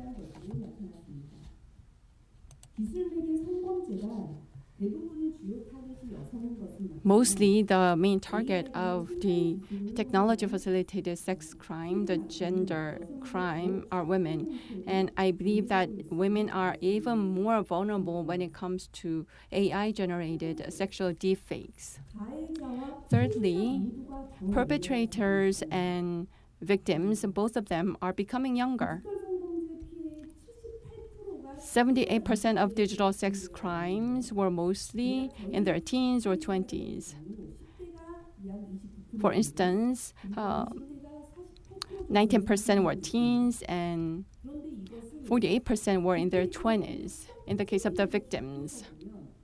But if you narrow down to AI-generated digital crimes, the proportion of the victims in their teens and 20s increased dramatically. And these people are also becoming perpetrators to a greater extent. And in the case of the National Police Agency, the numbers are increasing as well. the 70% of the perpetrators were found to be in their teens or teenagers. Then, if this is the case, why is it that this deepfake crime is increasing among teenagers? As I mentioned previously, average teenagers, without feeling so much guilt, can create deepfake images, and they can easily share such images and easily access such content as well. As I told you, you can go to any app store and download a tool for doing so. So there's no technological barrier, and it's easy for them to find the right chat rooms. If you can just enter certain keywords in Telegram chat rooms, you can easily identify chat rooms where you can spread such images. And even on social medias, you can easily share deepfake materials and content, and if you upload such content, you can level up yourself in that application. So this feels like gaming to teenagers, which is the reason that they feel not so much guilt doing so, and they are probably seeing it as a tool to build a stronger bonds amongst themselves, which means that anyone can easily engage in these activities without so much guilt. They're just seeing it as a game that they play together.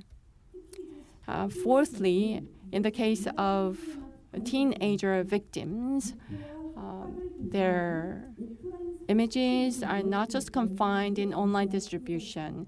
They're being victimized offline as well. You must have heard about the term online grooming.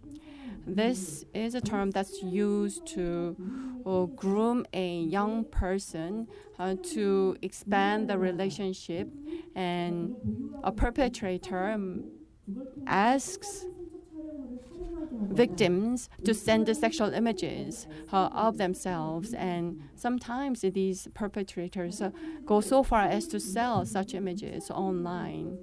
And at the same time, this technology-facilitated gender violence is leading to secondary damages and secondary harm, because it is leading to offline threats towards victims. And 1 out of 4 people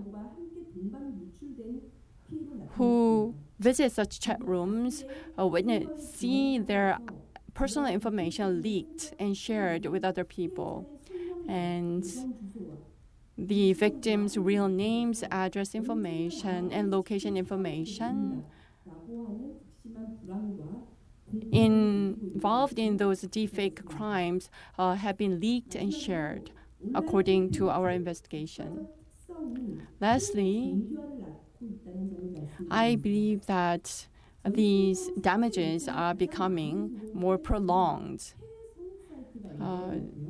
In the case of our center, overseas adult sites, search engines such as Google or the social media platforms were the top 3 media where such content was shared and distributed. In the case of overseas sites, the victims suffered immense stress because it was difficult for us to take down the material there. And at the same time, in the case of social media platforms, unless someone inside the room reports the case to the authorities, it is realistically difficult for us to identify such an act, leading to many victims. Therefore, this crime is no longer a matter that is affecting certain individuals, because all these networks are interconnected with one another, and the suffering on the part of victims are spreading to offline as well, which necessitates active policy responses on the part of the regulatory authorities. We have been promoting technology-based responses to tackle this matter. Moving on to the next slide. Starting from last year, we have witnessed one important change. We have made this act a crime under the law by amending relevant laws in Korea. And the national center that we operate has become an official organization mandated by laws. We are running this national center together with certain regional centers as well. And we have come up with a joint government action plan against deepfake sexual abuse involving all government ministries. We are promoting victim protection, preemptive support for children and teenagers, as well as other actions that we are taking across the government agencies. This joint government action plan is a reflection of our recognition of this matter as a social issue that we need to tackle at the whole of government level. We are supporting content takedown requests, and we're providing legal and psychological counseling to victims, and we have been following victim-centered principles in providing these services. And more recently, we are trying to fix this technology-based problem with the help of technology. We are also using AI so that we can offer integrated services to support victims.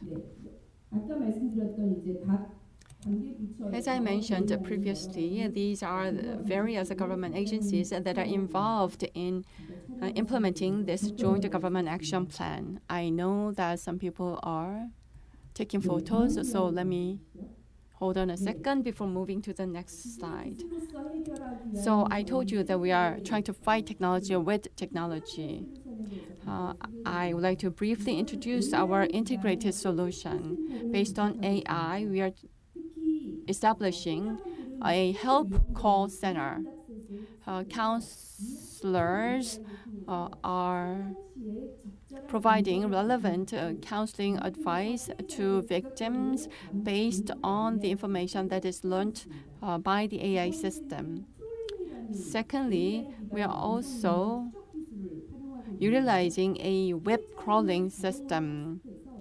The images are automatically learned, and within 24 hours, what we do is to match those images with the content that's on other platforms as well. And when there's a match, what we do is to send takedown requests to relevant platforms. Taking a step further, we are developing 3 AI-based systems. First, the one for deepfake detection and for automated takedown support. These 2 systems will be commercialized and go live next year. And prevention is key when it comes to children and younger generation. Therefore, what we are doing is to develop an automated takedown support system. So the ones that are going live next year is deepfake detection and AI-based victim response system.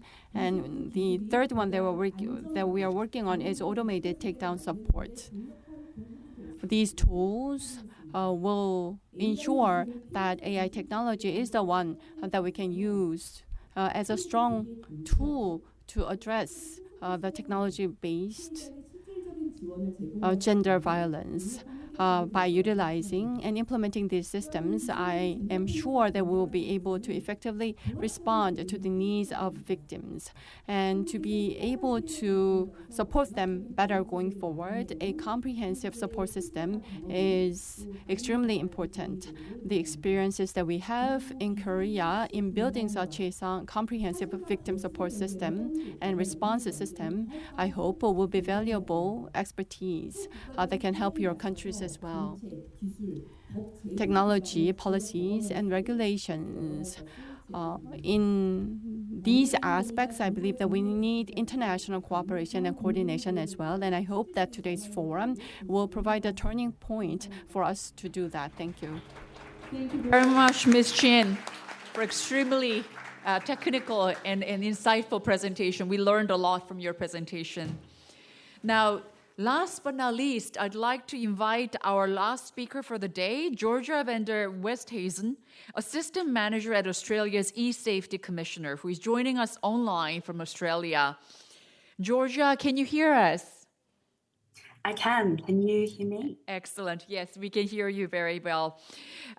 She is expert of TFGBV training and child online safety in the Pacific region, and she has extensive experience on this topic, so we are delighted to have her with us. Georgia, the floor is yours. Thank you so much. Thank you for having me as part of this really important conversation on addressing TFGBV. It is such an honour to be here, so thank you as well to the organisers and interpreters. It's also been so wonderful to hear these incredible reflections and insights from fellow presenters, so thank you for your work as well. My name is Georgia and I am an Assistant Manager at the Office of Australia's E-Safety Commissioner.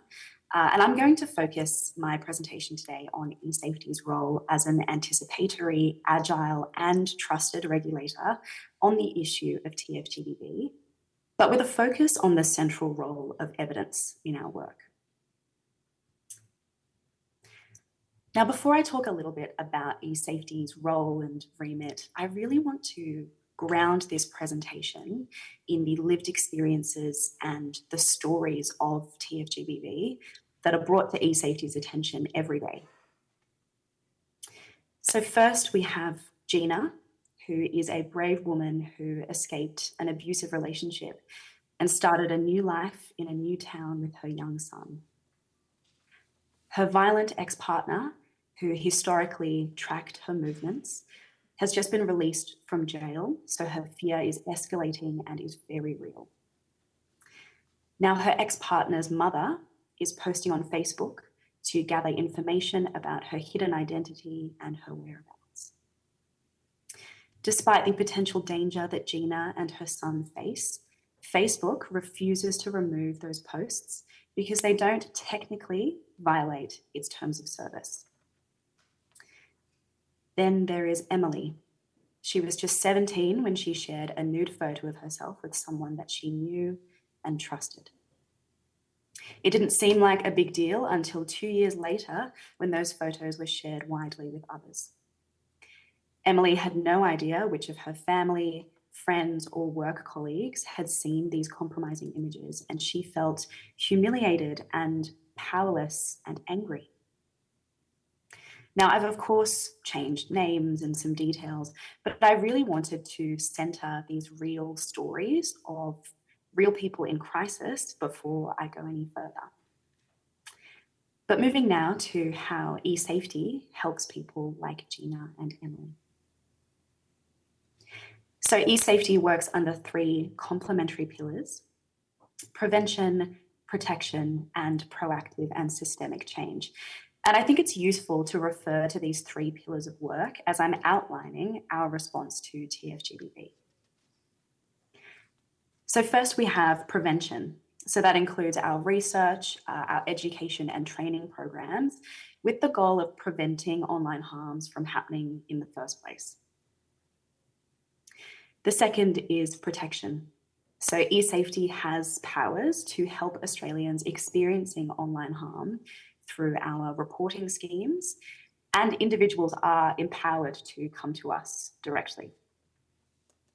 The third is proactive and systemic change. So we put the responsibility on tech companies to minimize the harms that are carried out on their services, including through industry codes and standards, as well as by working with industry to promote good practice, including principles like safety by design, which I'll talk about a little bit more. And then finally, we of course have our partnerships. So we know that online harms know no borders, so our work with our cross-sector and domestic and international stakeholders is absolutely critical. But I do want to acknowledge that a particular challenge for us is, of course, the rapid and relentless pace of change across the tech sector, and the reality that for us to be effective, we need to be anticipatory and agile and trusted by the Australian public. So to maintain this posture, a robust evidence base is needed, particularly on the issue of TFGBV. So I'm going to return to each of those three pillars that I talked about, our prevention, protection, and proactive and systemic change, to really unpack the role of evidence in every part of what we do. So I'll start now with our prevention pillar. So of course, our main goal here is to prevent these online harms before they happen. So from an early age, we give our citizens the critical reasoning skills that they need to avoid risky online situations. We also pay particular attention to the experiences of the most marginalised and most at risk of online harm in our communities. And we do that by providing resources and undertaking and publishing research. So we actually have an in-house research team where we conduct and evaluate research about online safety for Australians. And we actively seek to fill critical gaps in the evidence base, as well as remaining responsive to this ever-evolving digital landscape. This is a really important work stream so that our programs and our regulatory functions are evidence-informed and based on robust but also person-centred evidence. So here's an example of that evidence-based approach in action, but at the prevention level.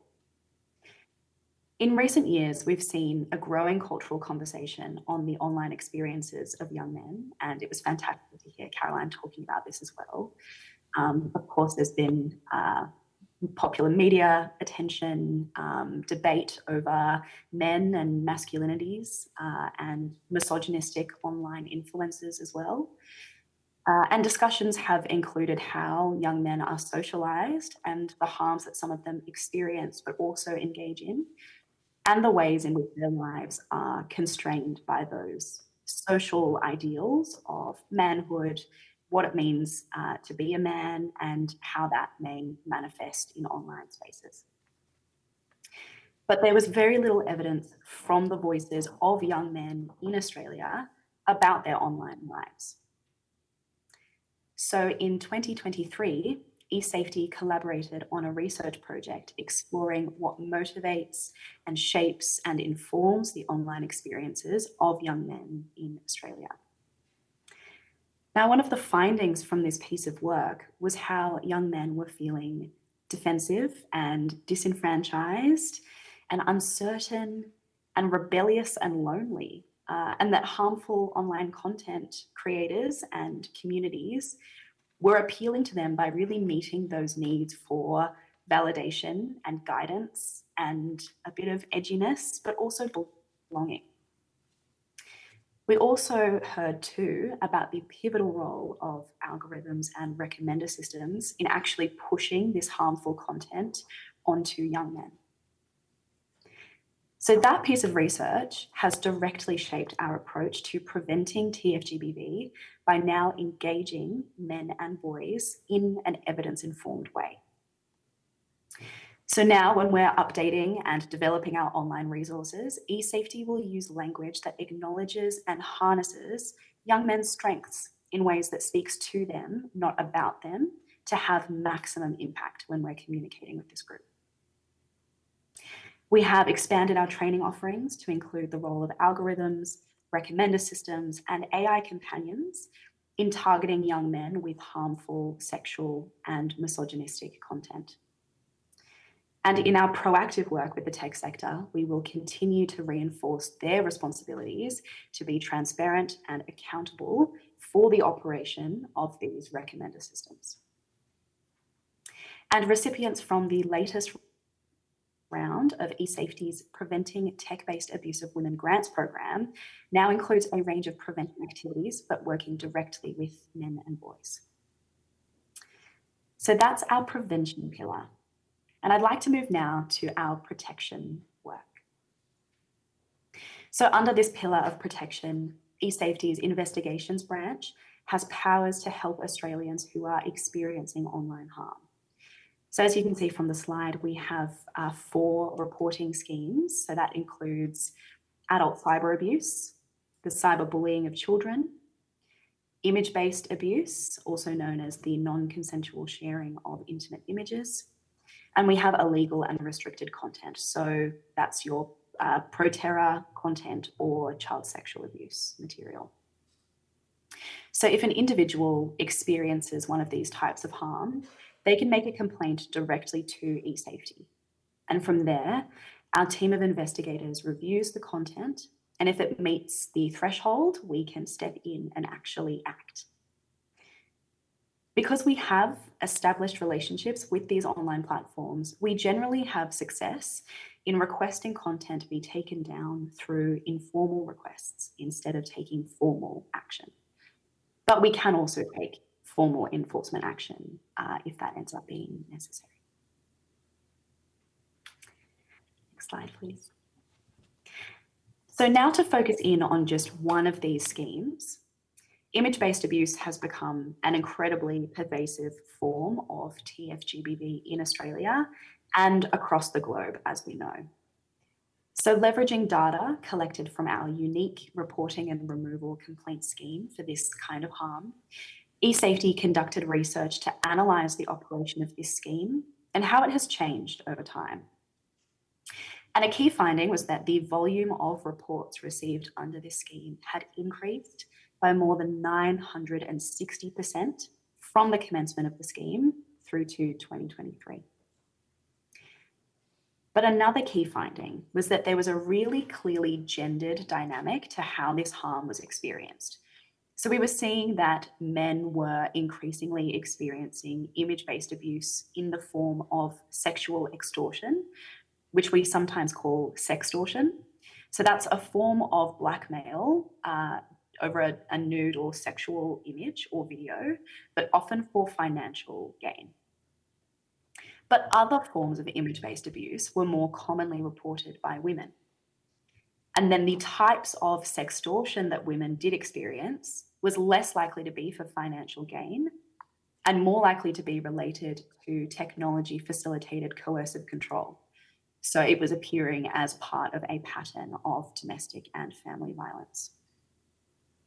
So it was clear from this analysis that these different forms of image-based abuse had different motivations and therefore required a different response. So while it was, a similar harm on the face of it, the sextortion of young boys and men by organised crime gangs for financial gain requires a markedly different response to the sextortion as a form of coercive control to prevent a woman leaving her abusive partner. And as this trend analysis has resulted in sextortion being a priority policy area for eSafety, and that's included investment in education, education on respectful online relationships and help seeking, and also consent, and clearer advice on eSafety's website about how to deal with sextortion, but with reference to those specific motivations and manifestations.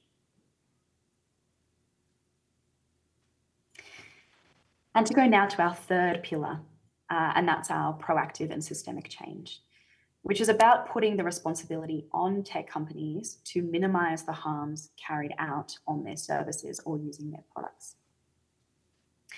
So to begin with, under this pillar, a significant development in our regulatory evolution at eSafety has been the introduction of industry codes and standards, which actually set out the obligations on industry for dealing with harmful content online. Another key area of work under this pillar is our Safety by Design initiative, which began in 2018 with consultation over 3 years with tech companies and NGOs, advocates, parents, and young people to set out those principles that we could all agree on as part of a proactive approach to online safety for users. So since then, with buy-in from industry, we've collectively distilled Safety by Design to the 3 key principles you can see on the screen. So the first principle is service provider responsibility. So this means that fundamentally, the onus should not be on the user to keep themselves safe online. The second principle is user empowerment and autonomy. So we ask that tech companies design features and functionality that preserve and promote the rights of users and support them to control their online experience as much as they can. And the third principle is transparency and accountability.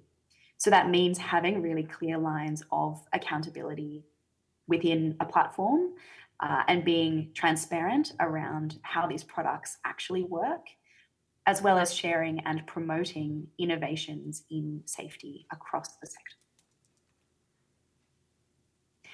So to give you an example of this pillar of work and the evidence base that we rely on, so last year, eSafety published a guide for industry on how to apply safety by design to address and prevent TFGBV. Now, our goal with this guide was to reach engineers and startups who may have never considered TFGBV before, and where staff may be working across multiple roles and don't have much time to actually get across an issue like TFGBV. So really simplifying the message and making it really practical.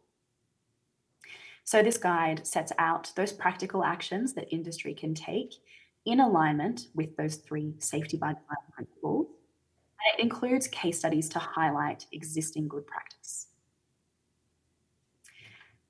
Separately, given our intelligence and analysis around technology-facilitated coercive control, including from our image-based abuse scheme, we really wanted to understand the prevalence of certain harmful expectations and attitudes relating to tech-based surveillance and micromanagement, which we know is a key feature of tech-based coercive control. So in October 2024, we commissioned research into attitudes and expectations that could normalize the use of tech-based coercive control in intimate partner relationships. Findings suggested that men, younger adults, linguistically diverse adults, and married adults in particular needed nuanced and targeted education and communication activities on this issue to increase awareness and reshape conversations around privacy and consent. So now we've adjusted our resources and training offerings to meet this need. But in line with our remit to drive proactive change with industry, we're also drawing on this evidence to publish an addendum to the Safety by Design Industry Guide on TFGBV, now specific to tech-based coercive control. So this new resource will highlight good practice in product design, development, and deployment, with clear guidance for industry on the steps that they can implement.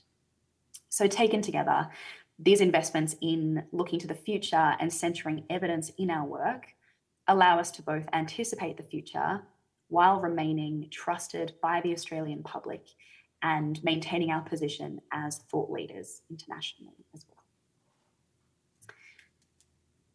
Now, after all of that information that I've shared with you, if you are able to cast your mind back to Gina and Emily, who I talked about at the start of my presentation, I'd really like to share with you the outcomes of those incidents of TFGBV that I began with.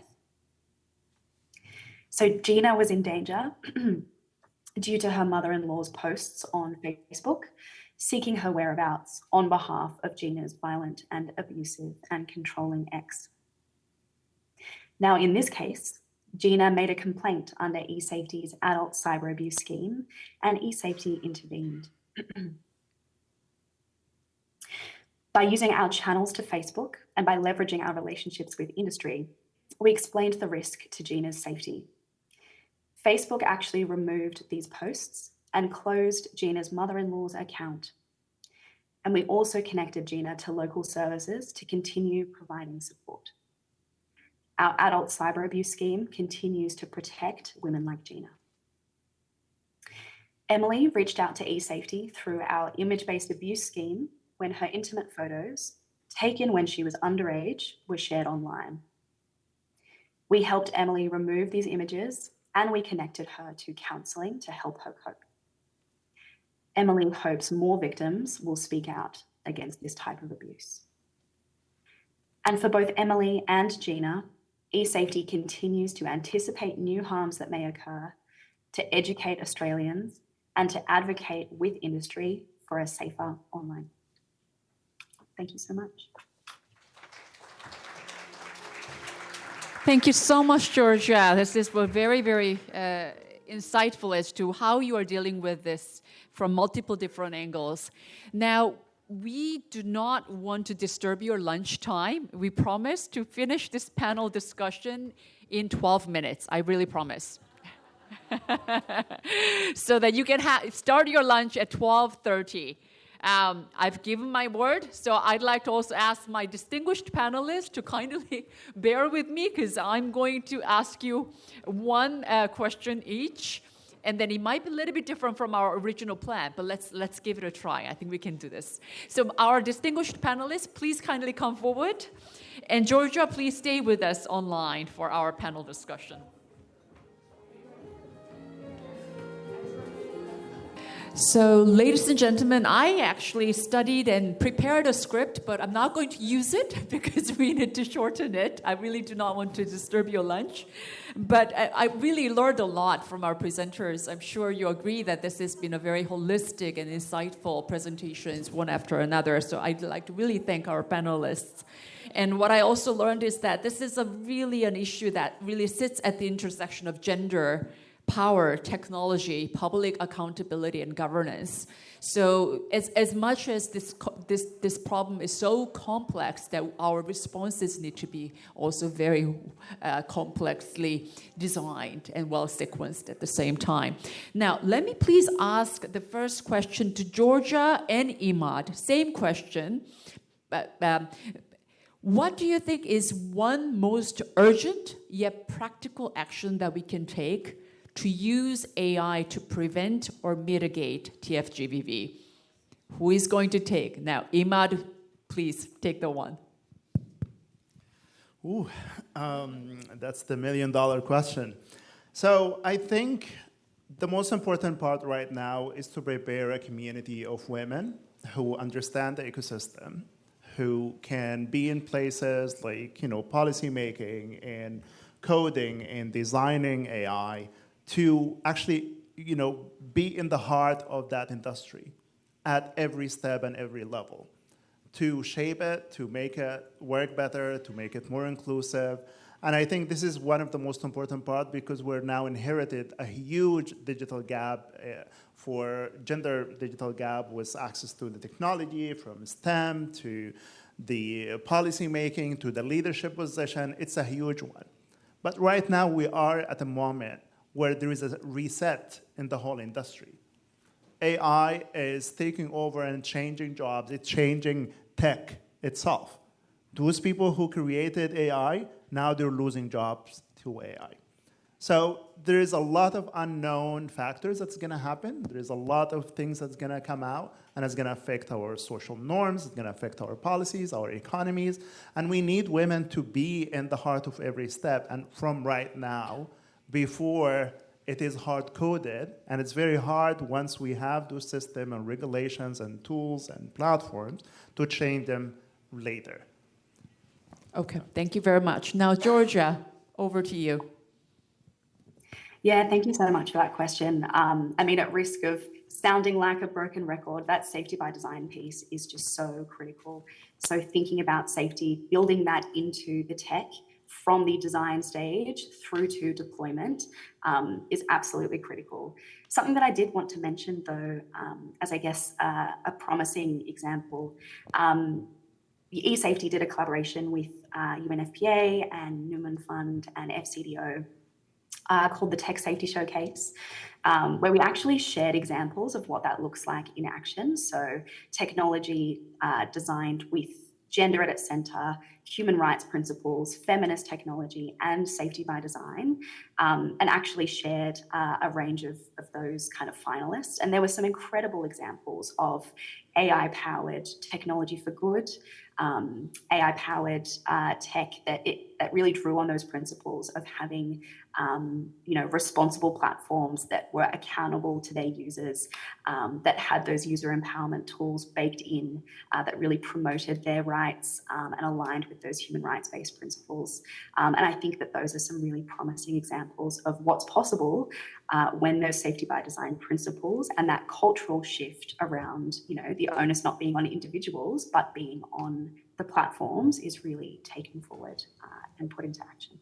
Thank you very much, Georgia. Next, I'm going to ask the question to Ms. Shin. 원장님, 피해자 중심적인 Yes. A victim-centered AI design is important, obviously. So for that purpose, what do you think is the most necessary policies? And also as a follow-up, because we are an APEC official side event, so within the framework of APEC community, what are the actions that we can take in your view? What is most important in my view when it comes to victim-centered AI design? I believe what is most important is to create policies that provide support, the relevant support for victims. In the case of Korea, in addition to the national center that I mentioned, we have 17 regional centers with different phone numbers. In the past, however, what we did was to harmonize, unify those different telephone numbers. So if you call just one number, 1366 for hotline, callers will be referred to different regional centers depending on their locations. So that's one action that we took. Secondly, regarding victim support information, I believe that we need a policy to ensure that AI systems do not create misleading information. What is an issue at this moment is having internet or ChatGPT provide wrong guidance information when it comes to victim support. So if you enter certain keywords for victim support, relevant information should be provided to those people who enter that information, and we need to have a policy for monitoring that. And multilateral cooperation obviously is crucial, and recently, together with the UNDP, what we did was to create a resource book for victims of these violence. This is important. I already told you that Korea has accumulated these experiences of providing support services to these victims, and I believe that we are front runners on that front, and sharing that information for use by other countries where similar TFGBV is taking place, creating such a book on resources available for them is something that we can do together to prevent and address these TFGBV. Thank you. We're actually rebranded ourselves as UN Women Knowledge and Partnership, because without sharing knowledge, we also recognize that it is impossible to find the solutions. So thank you so much for reminding us of that importance. Now, Caroline, last but not least, I'd like to ask this question to you. Your presentation was extremely insightful because it really touched me to having to understand what's really being talked about. But it's also that kind of online contents that I actually don't really look at, because that's disturbing.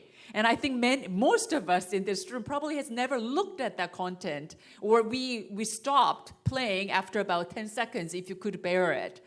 At the same time, it is important to understand their conversations, understand these young men, so that we can also develop the solutions to really address. So how can we really do this? And that how can we really move this field forward in the next stage based on that deep understanding? Yeah, thank you so much. What gives me hope in a lot of the work that we do, despite some of the horrible videos I have to watch sometimes. Sometimes they're really funny also, is that young men are actively seeking for connection, for support, and community. And that's something that we should encourage and allow to flourish rather than try to push away from.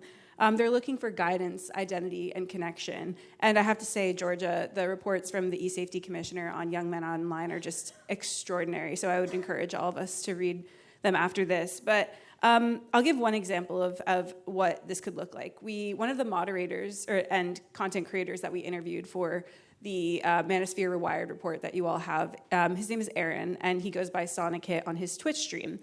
And he was a big gamer and loved gaming and being on Twitch and following creators. And he said, I'm just seeing so much horrible language, racism, homophobia in these spaces, and I'm so sick of it, and I just want a space to game, which I love to game, with my friends and have people follow me that are interested in talking about mental health and the issues that we have. So he started his own stream, Sonic Hit on Twitch, and he created a thriving mental health-based gaming community where before he starts his gaming stream, he has about 15 to 30 minutes of, usually when we talk to him, it was a Japanese train web stream just live in like a blissful, beautiful background. And he had a mental health check-in and said, how's everyone doing? What are we going through? Just to see how his community was doing. And so there are active creators and young men out there who are trying to change this. And I really firmly believe that if we invest in them and support them, not just as risks to manage or mitigate, but as people worth supporting, then we can really shift the tide here. And so I thank you so much for listening to that today. Thank you so much. Ladies and gentlemen, I think I can actually keep my promise. So just to wrap up, I think what Georgia really highlighted today is the importance of evidence-based policymaking and also research, sound research. And then also what Imad really highlighted us is that we need to have an understanding of the industry, of the overall sort of economic transitions, transformation at large. Unless we have that smart understanding, the perpetrators are going to be smarter than us, and therefore we are going to lose this game. So I think that's what I really learned from you. And Ms. Shin, thank you so much. I think you really put us a very good track in terms of how do we approach in terms of detecting and also really helping the survivors, and then really having that smart sort of a tech-savvy approach in our support to the survivors at the same time. And Caroline, you really motivate us that we need to look at some of the dark sides of these things, and that we really need to approach this not as sort of a criminal issue alone, but at the end of the day, this is human-to-human issue. Therefore, we need a deeper understanding of the human beings on either side of this internet space, digital space. So thank you so much. Ladies and gentlemen, please give a warm round of applause to our panelists and our presenters. So with that, we would like to conclude today's policy forum, and then let's now have lunch. I'm 3 minutes earlier than what I promised you. So thank you so much.